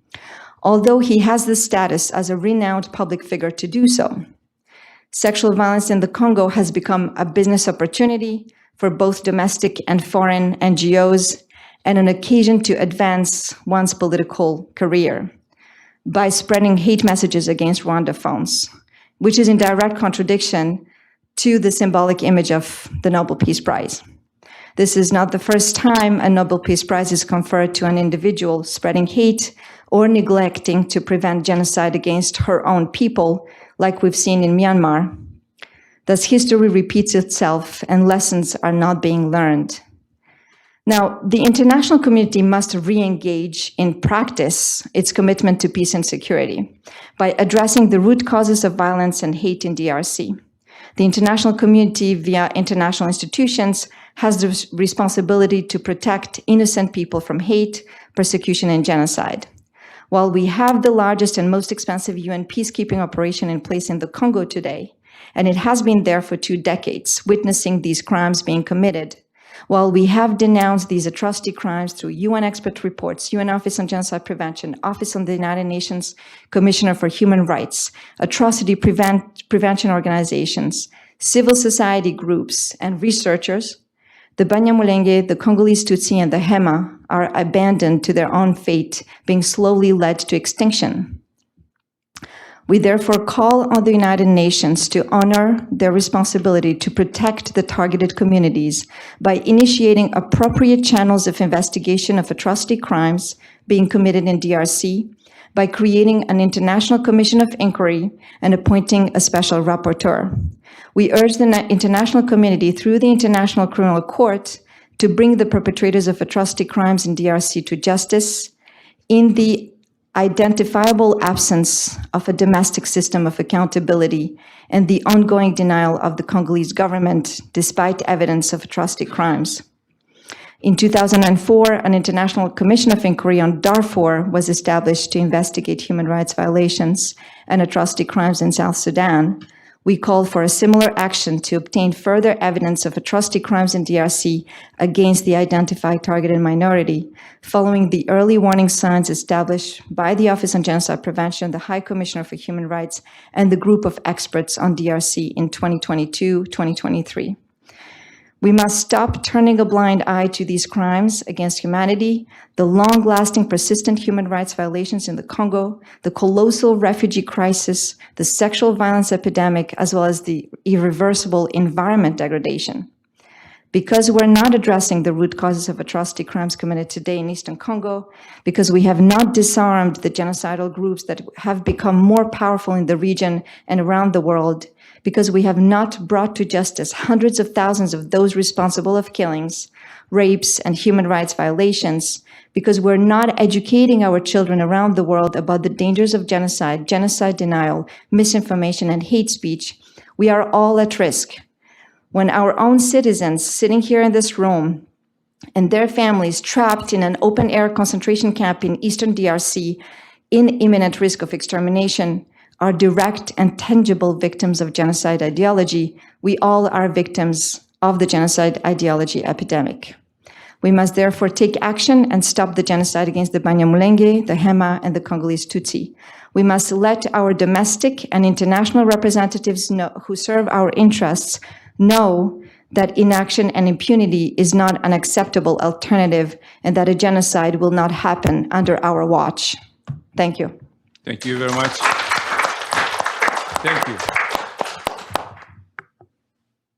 Thank you. we will now move forward with questions. I want to make a short comment, and I will let Dr. Ndahinda respond if he feels the need. He talked about something that I want to make a short comment about. There is in academia a discussion whether there is a direct correlation between the speech and the conduct on the ground. And he seems to say that it's still an open debate. Well, I will respond probably from a different perspective. Whether a speech is impacting the conduct on the ground or not, the law is settled, and there is a jurisprudence internationally, as well as in most domestic systems, like in the Congo, where a speech in itself is a crime. So a speech doesn't have to have conduct in the eyes of the law in order to be punished. It can be punished when it has the characteristics of being a crime in itself. And when you have to enforce that law, you won't necessarily show that the speech has made consequences in terms of loss of human lives. The speech can be a crime in itself. It can be a crime against humanity as a form of persecution. So I just wanted to make that clear. Some people may say, because we can make a relation between what so-and-so said and what's happening on the ground, then maybe it's not dangerous. It could be a crime. And in most cases, we have speeches in the context of Congo which fall under the law of the Democratic Republic of Congo, criminal law, or the international criminal law. Any comment, Dr. Ndahinda? A quick one. Should I do it here? No. I mean, you can go there where we're calling the technicians. Okay. To switch the camera. Yeah. I think it's more practical when people come here. No, I'll be brief on this. I agree with you on the side of the legalities of things, in the sense that insightful speech, especially public and direct incitement to violence, in many countries is criminalized. And you have also that criminalized in a number of international legislation, including in the Rome Statute, as some of the constitutive crimes of the genocide or crimes against humanity, for that matter. But that being said, what I said was in a different realm as well. And so that is one reality, criminalization of that particular speech. But even so, more importantly, being here in New York, in the United States, against a point I made repeatedly, a country that tends to value this kind of close enough to absolute idea or ideal of freedom of speech, actually, there might be cases where in many jurisdictions, and you know probably better as an attorney, a practicing attorney here, but even if it's not criminal law, that many people might not be actually prosecutable in this country for that particular utterance until you show an even more stronger kind of connection. In fact, in many of the studies I conducted, as I said, we have a phenomenon of transboundary networks. So there are people who are involved in hate speech in the Congo and in many diaspora communities. The biggest one we found in our studies were in South Africa, on the African continent. They were in Belgium, in France, and in the United States, but also Canada. So there are people who are in all of those places who have YouTube channels who broadcast that. So how the law deals with that is one thing, but also how you connect what they do to whatever happens on the ground may even give more connection that may trigger the law in a better, more kind of systematic way. Thank you. Dr. Phillips, there's a question on YouTube. Lauren Wolf asked, how is Dr. Mukwege spreading hate? Can you please address that to the viewers? All right. Yes, the question is from Lauren from Foreign Policy Magazine. She wants to understand how is Dr. Mukwege connected to hate speech or spreading hate. I don't know who is going to take this. Bernard? Yes, I want to be very clear about that. I have absolutely nothing concerning criminal offenses committed by Dr. Mukwege. Secondly, I observed that in the Banyamulenge community in North Kivu, there are many people who were surprised by the behavior of the Nobel Prize. So many people said me that. And the beginning of the story was a Kipupu story. Perhaps you have heard about Kipupu. It is that story in Minembwe region when some people said there were atrocities made by the Banyamulenge community. At that time, I was contacted about that, and I asked a lot of questions to members of the Banyamulenge community, and they explained me that in fact, what was presented as atrocities, and it was of course spread in the media by La Lucha, that was not the truth. There were less victims and only victims of fighting with self-defense groups of Minembwe. We spoke about 10 people, around 10 people were concerned, but in the media it was spoken about much more people. I observed that many members of the community were disappointed by the fact that Dr. Mukwege never officially said this is a big mistake. Our friends of Banyamulenge community are victims of false information. I am the moral authority of South Kivu, and I speak with you and I explain things so that truth is coming back in the whole story. The members of the community were very much disappointed.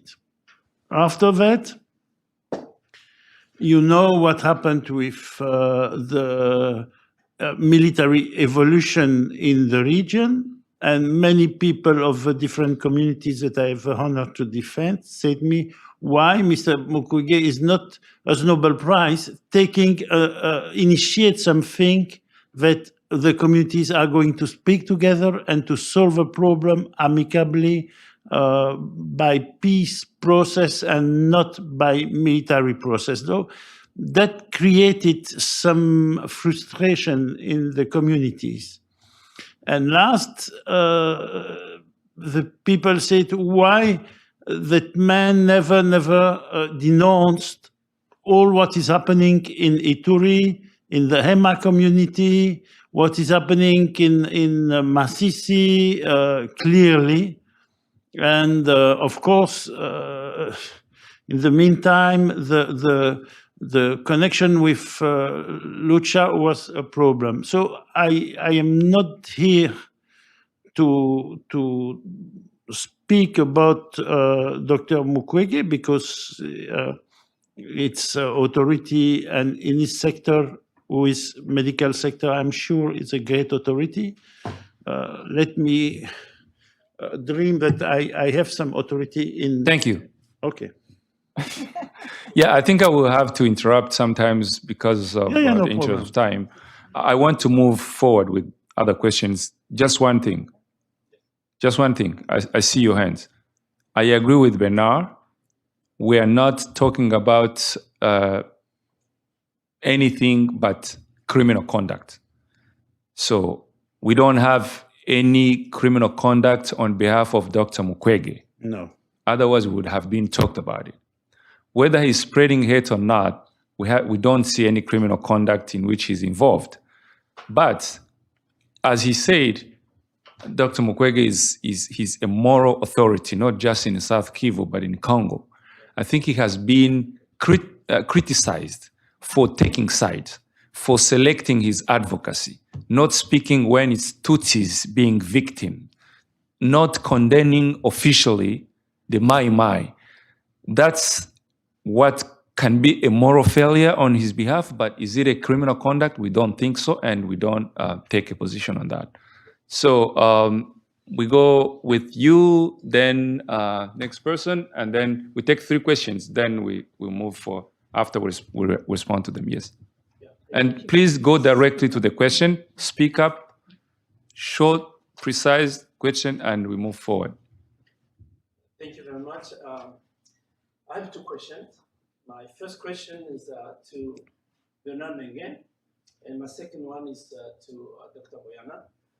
My question to Bernard Mengen, you say that after the crime committed in South Kivu, mostly at the beginning of 2019 and 2020, you introduced some complaints in the judicial system in South Kivu, principally in Bukavu. So my question is to know what are the current status of those complaints that have been introduced, and that's in South Kivu, but also be asking about the crime committed against Tutsi, which started in North Kivu back in 2020, 2021, and identified a perpetrator there. How many complaints were introduced in North Kivu, as well as in Ituri for the Hema after being slaughtered? That's my question. The second is to Dr. Boyana.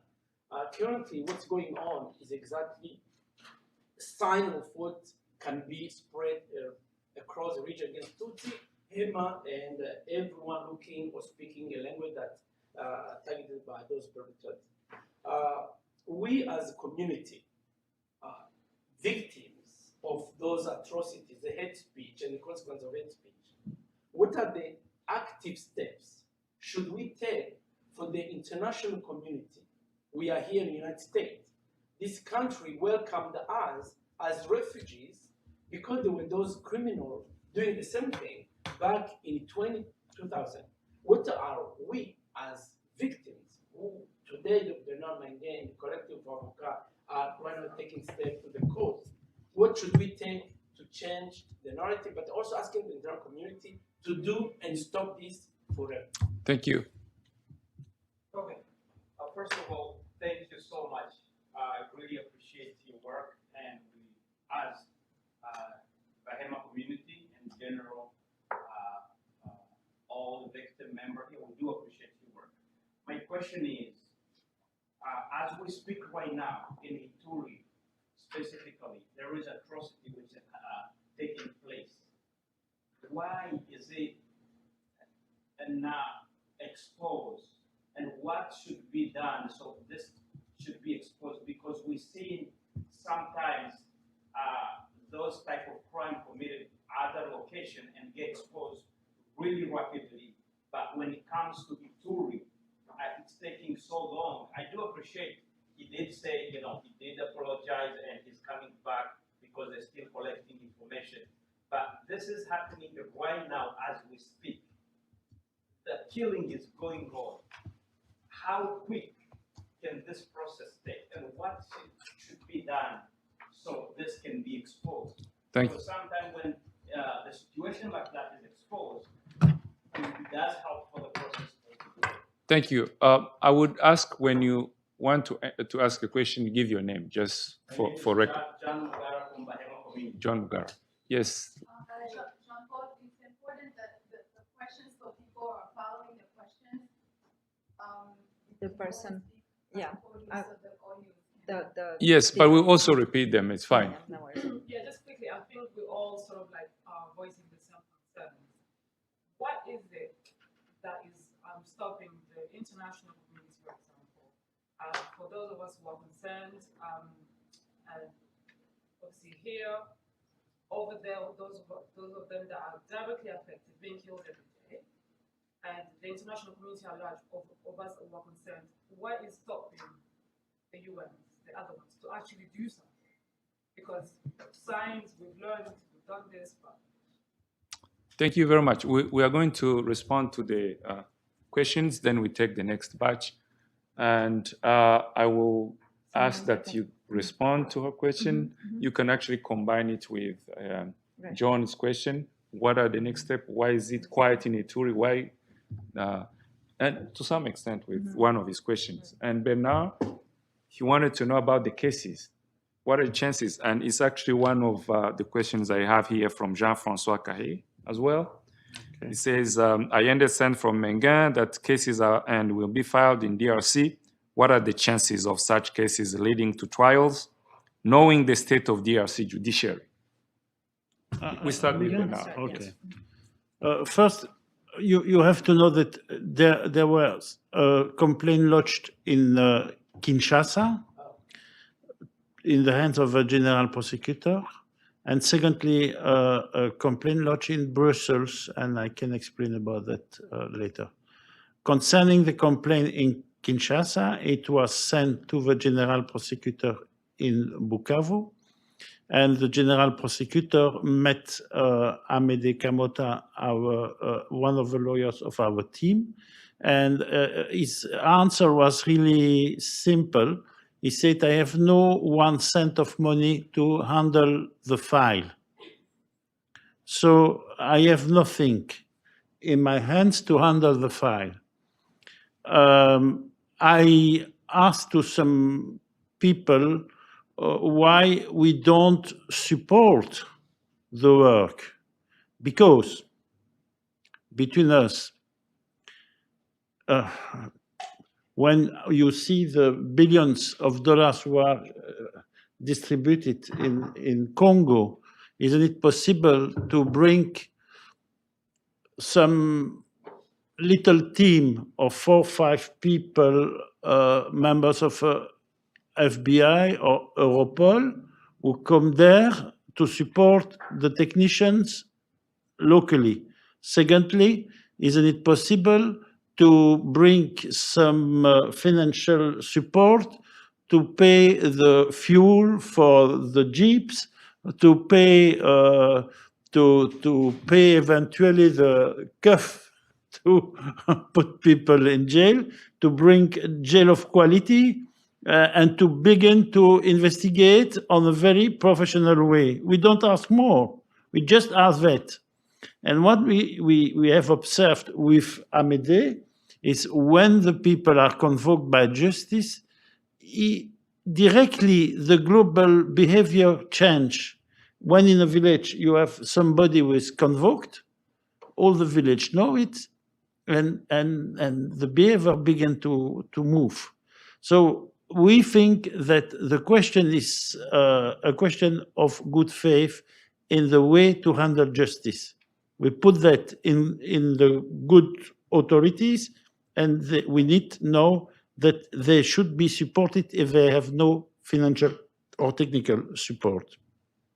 What are the chances of such cases, knowing the Congolese judiciary? Yeah, never forget one thing, is if the Congolese judicial power feel is unable to handle the file, it is the responsibility of ICC to handle the file, because it belongs to the international jurisdiction of ICC, but it's a subsidiary jurisdiction. But we have all the arguments to bring it there.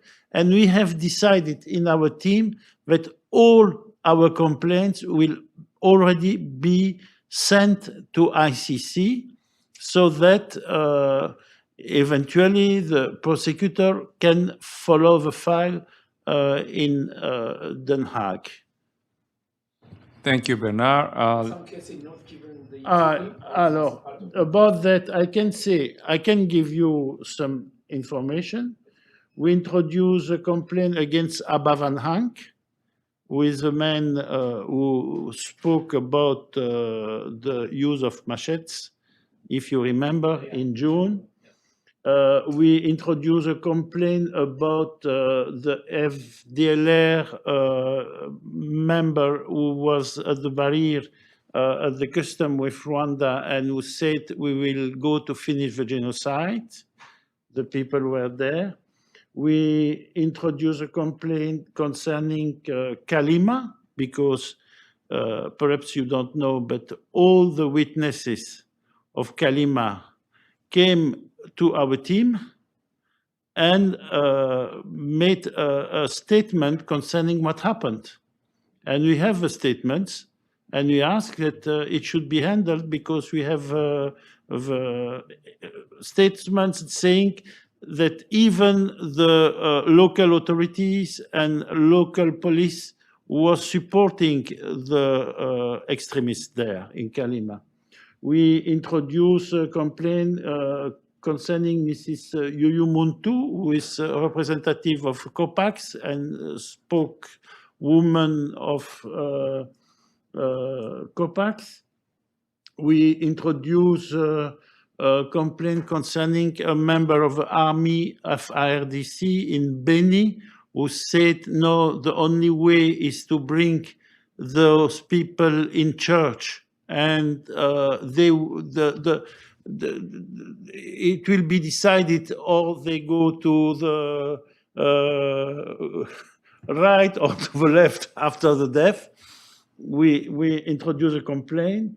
We have introduced a complaint concerning Matumo, Mirendi,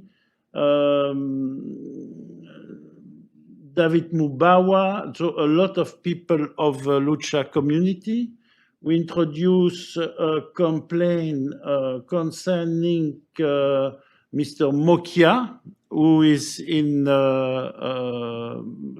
Langombe, and who said that all the Banyamulenge must be destroyed and be killed. It's just the same words, not far from those of the man that I have pointed. Yes, Bernard, to just wrap up that question, those are just some of the complaints. And as he said when he was presenting, we just started investigating in the cases in North Kivu since last year, probably second half of last year. We were contacted by the Hema community just a few months ago. Yeah. So we will be doing the same. We are still doing the same in South Kivu. Just as he mentioned, the Fimbo guy is in South Kivu. We're doing the same. We are trying to see how we can expand our resources to cover North Kivu comprehensively, as well as Ituri. So it's an ongoing effort. We are primarily filing cases in the DRC. We can't say at this point the chances of success, but that's something we want to show the DRC government that they are the primary responsibility. They have the primary responsibility to enforce the law, as he said, and I will end by that. We always keep an eye on what other avenues that we may use for seeking justice for the victims. Right. So I think a lot of these questions were answered in a way. The way that the international community works in these institutions are primarily moral institutions that lead the international community to reflect morally on situations of immoral action.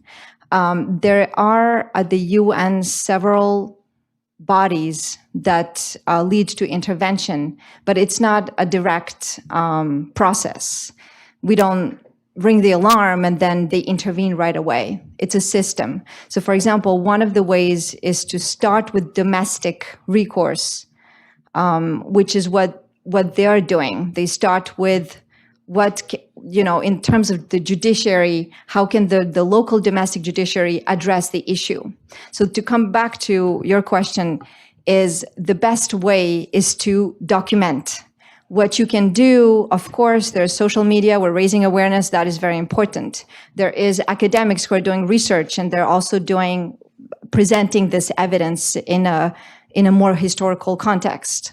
And then there's the legal body, which is going to put all of this evidence, all of this documented material together to be presented in courts, first domestically, then internationally. And the UN really works with these different bodies of, I would say, system.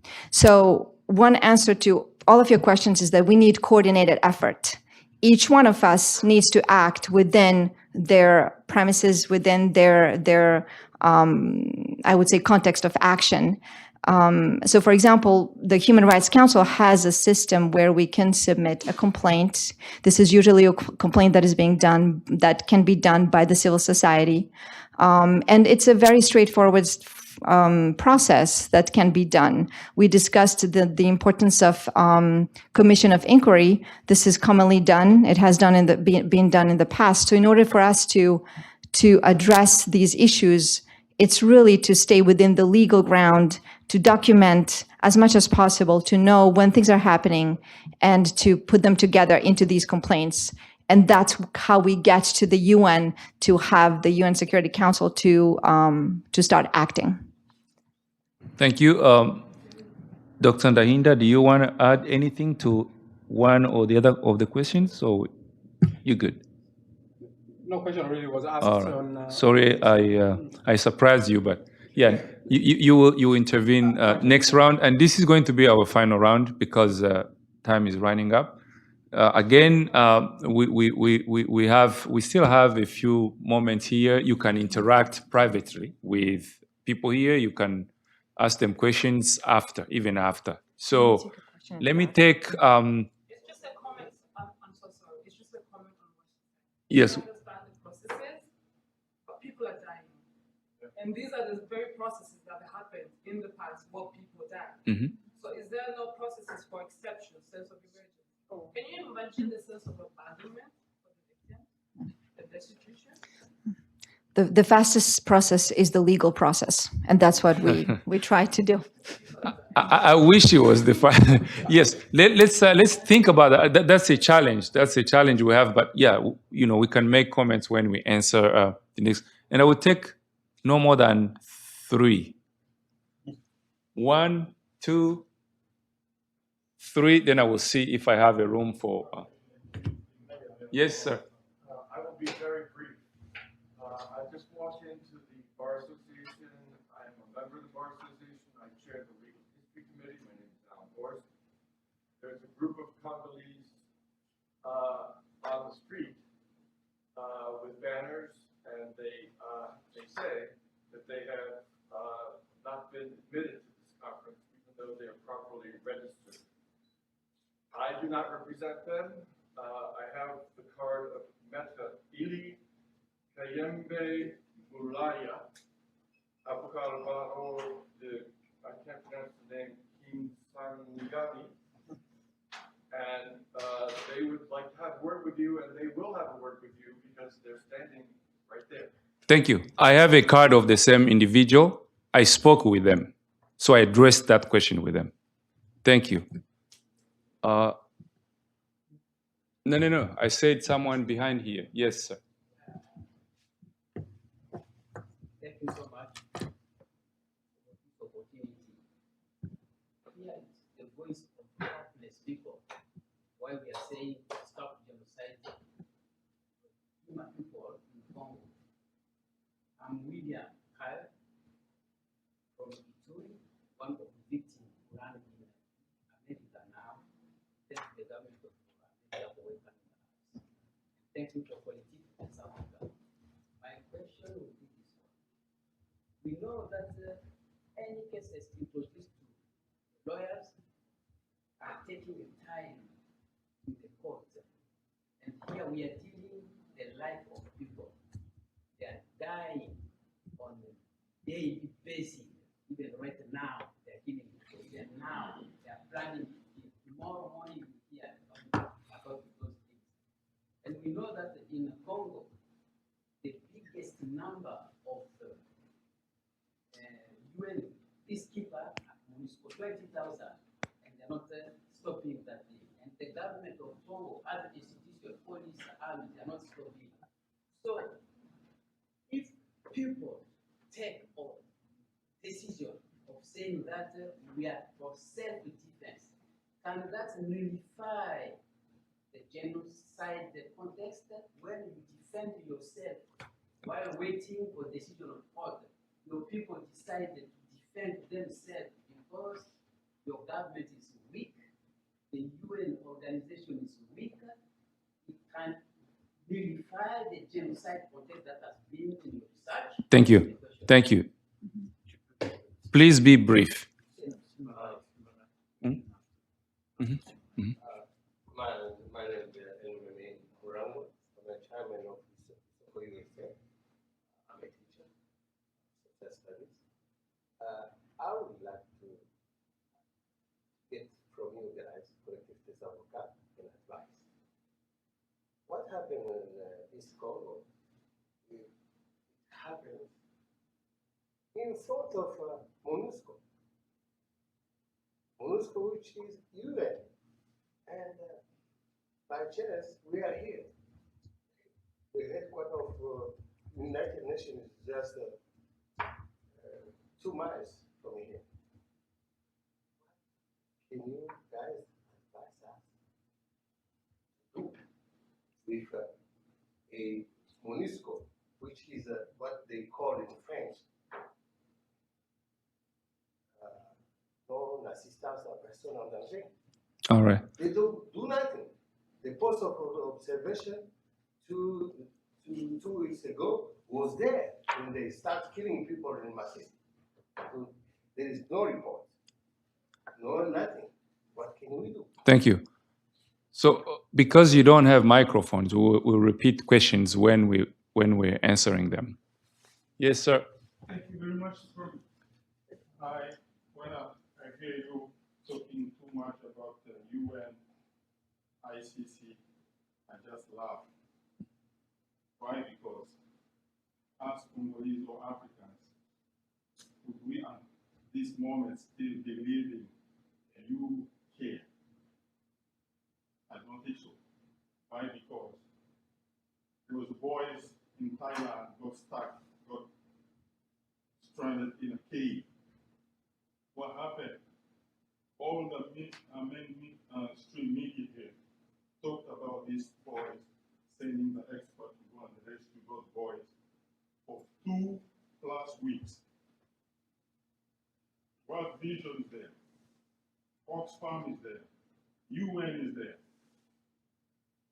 What barrier have they faced to get the things that is happening in Congo, the killings, to come into the TV here?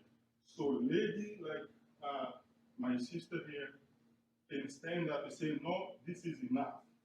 We cannot let the women of our race suffer this much. You're not doing it because it's not on a screen. If I have to hear anything about Congo, maybe Al Jazeera or Sky TV, a little bit, but hear nothing. Why are you trying to make us believe you can do something? If I don't see this thing on a TV tomorrow on CNN, if we don't see these things happening here tomorrow on those big medias, don't talk about Congo. Let us die, and we will receive the mea culpa from you, like France did when they let Rwandese to be killed. Oh, mea culpa. Rwanda and Uganda went to fight in Congo, Kisangani. Have you mentioned that? How many people died when they find the diamond there? Nobody talk about people who died. And here we are here again. And the morning we hear nothing there, even on a small network. And people are dying. You don't have a picture? Come to me, I'll give you the picture. Because picture can speak to himself. Not the words, not this. I'm so skeptical about this. I'm so sorry. That's all right. Thank you very much. There are similarities in the questions, and I understand. It's the frustration that we have as members of the victims community, and especially your question, his question. You will. Do you want to make a comment about it? There is a question that I want Bernard to respond to. Says the government of Congo, the army, they are weak. They are not coming to the rescue of the victims. The UN similarly. When people take up arms and try to defend themselves, when they are waiting for the government and the UN to be able to do so, will that be against? It's a big question. You know that first, it's a very, very delicate question, you imagine. And of course, I always place myself in the direction of the state of law. So this is my job, my work. I will not say to the people, create a new self-defense movement and create a new rebel movement to protect your interests. That I am not allowed. I will never say that and do it. But in the meantime, there is a long tradition in decision of courts and a long tradition in the story of United Nations concerning some rebel movements who are not terrorist movements. In the history of UN, nobody remember that, but in the story of UN, if you look to all the liberation movements, they were considered as a movement who has a kind of legality due to the situation and the global context. When there is such a failure in the functioning of a state, when is it possible to a community, a group, to say, okay, we organize our self-defense because it's what we call état de nécessité. To exercise that, there are strict rules. It means you have to justify that state, that situation, to document it. Secondly, you have to organize that in a strict way with no attack of other people, no crimes against other people, just organize a system of defense and explaining that you are working in this direction. But it's very delicate, and I think it's not my job to give here a legal opinion about that immediately. But never forget what I have said. First, let's work a maximum in the respect of the law of a country. Let's push for justice. Let's hope that at a certain moment, something like what is happening here will have some result at another level. And fourth, if nothing happens, of course, nobody has to suffer and to accept that you give your life to your enemy. So you have a right for defense, but it must be organized with strict rules. Thank you. I believe you're satisfied, right? And let's have both the panelists react to the rest of the questions, and we will wrap up. All right. Maybe I can comment on the kind of global kind of interventions and action and the impact. There was one which was specific about MONUSCO being not able to intervene when it's there, when people are attacked, just opposite. Now, I guess when we're dealing with these things, we need always to keep in mind the complexities and different kind of factors that come into play. Much of the talk has been here about laws and enforcing laws of a given country, the DRC here, and possibly thinking about the interventions elsewhere when the country is failing to abide by its own laws and international laws that it's meant to abide by. But we have always to keep in mind that beyond the laws, there is a world of politics, which tends to be even far more impactful than sometimes, especially in international affairs, than the world of laws. Keep in mind that people who study social sciences among you, they know that one of the things they probably teach you in first lessons is that countries are driven by interests. Countries are driven by interests. Humanitarian country, there are countries who practice humanitarianism, some more than others, but countries which intervene in situation with zero political calculation, I don't know how many there are in the world. In that sense, we keep in mind that whether we are doing things around the laws and so on, or whether we are talking about a country intervening in Congo and so on, it very much has to do also with the politics of the moment either within that country, but also most importantly, within the global system. There is a big discussion, for example, today about, on one hand, what is happening in Congo versus what is happening in Ukraine. All of the global West is investing billions and billions in what is happening in Ukraine. Congo, of course, the global community has invested quite a number of resources in those countries. But a lot of us who are on the academic side, of course, we tend to look at the interventions and we see how many times they fall short of addressing structural issues that they are meant to address and then end their presence once those things have been fixed, which is not easy. So in the case of MONUSCO, keep in mind that MONUSCO has been also attacked in that country, and there is a lot of antagonization of MONUSCO. But also, I keep always saying that until today, in many places, including South Kivu and North Kivu, there are many instances where MONUSCO has saved lives. There are people among you who have relatives who are served by MONUSCO when they were almost about to be subjected to a certain death. So let's keep always in mind of not going in the trap of making things always about zero-sum game. MONUSCO, to a given extent, is part of the flaws, it has the many flaws of global intervention in the DRC. Went as a peacekeeping force when there was no peace to enforce. And then they tried some kind of more mandate of interventions with the special brigades and so on. But there were limits to that and to much what you can do. But keep in mind, with a country like Congo, I don't know how much of a big global force you need to send there to pacify the whole country. That's something that a country does, not an international kind of intervention does. So with all of that in mind, try not to make it a zero-sum game. I understand the frustration indeed that people are dying and there is powerlessness. There is nothing I can say to justify that powerlessness, except looking at the interests of the actors who tend to intervene. And the final point then, does that mean then we should forget completely about those actors?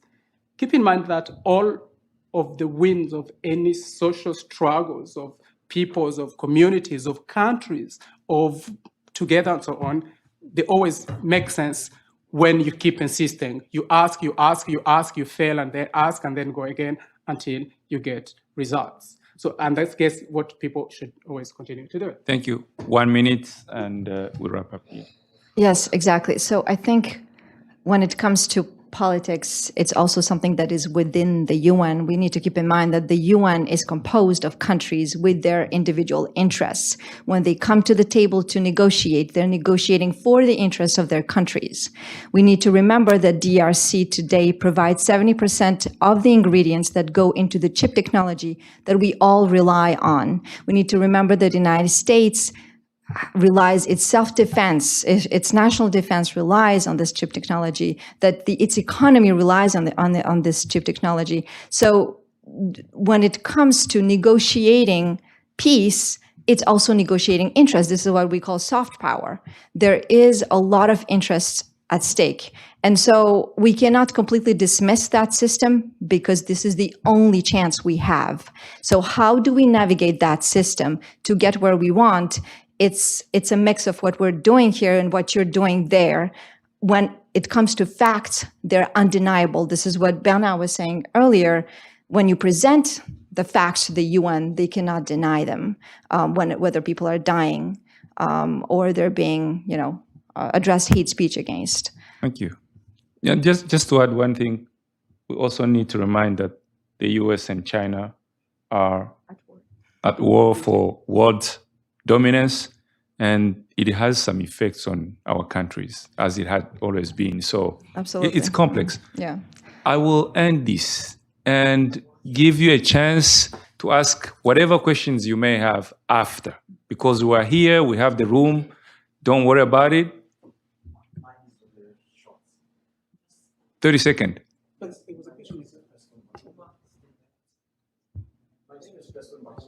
My question is about the MONUSCO. The saying is peacekeeping. The word peace. What is the meaning over 20 years? But you're here talking about North Kivu. About Ituri. People are losing life day and day. So the meaning of peacekeeping. MONUSCO, what they are doing there in DR Congo, over 20 years. Thank you. If they're doing something, so how long they're gonna bring like peace in DR Congo? Thank you. Thank you very much. Every day we communicate with people on ground. So we have people in Bunia, they send us pictures of who is attacking and what village is being destroyed, names of individuals killed, sometimes families. It's horrific. It's horrific. We have not, as Bernard said, we have not yet started collecting, formally collecting witness statements in Ituri, but we are pretty much aware of what's happening now from our contacts on the ground. And I understand the frustration that you have in this room, and Dr. Ndahinda said it, towards the presence of MONUSCO. It's what peace is there to enforce or to keep, right? I think he addressed that. As well as Dr. Koulibaly said, just keep in mind, these are countries. We have heard stories where something is about to happen somewhere in the Congo, and there is a MONUSCO presence there. When they want to go to intervene, the country they came from, because there are several countries there, we just say, hey, don't go anywhere. Just make sure you're safe. And they won't go. So countries have interest. Maybe saving lives of people dying sometimes can take second place to some other interest. That's all I can say, and just to be realistic. All right, ladies and gentlemen, thank you so much. We have come to the end of the program. I truly thank you for your presence here. As I said when we opened this program, your presence is a support to the victims' communities back in the DRC. You came to join your voice to theirs, to make their voice heard. And always remember, and I came to understand this from my dear friend on my left, every struggle to address historic marginalization and injustice is a struggle we need to fight with a long-term vision. It doesn't come faster as we would wish it to, but sometimes it takes generations. But when you are in a right path, you are in a right direction, you keep fighting. And if you don't reach what you want, somebody else is gonna come and take over from where you live. So please be encouraged that what you are doing is right for the families back home, it's right for the humanity. So let's keep up the fight. We are fighting on our behalf, on our side as the lawyers. You are fighting as the communities. Don't be in despair and feel like you are powerless and therefore you have nothing to do. Keep fighting. You have the right cause. You are stronger than you think. And we believe one day these historic injustices to the Congolese citizens, just based on who they are and what tribes they identified to be from, they will one day end. Thank you very much. You can mingle here for a while. You can have your lunch. You can ask more questions if you want to. Thank you again.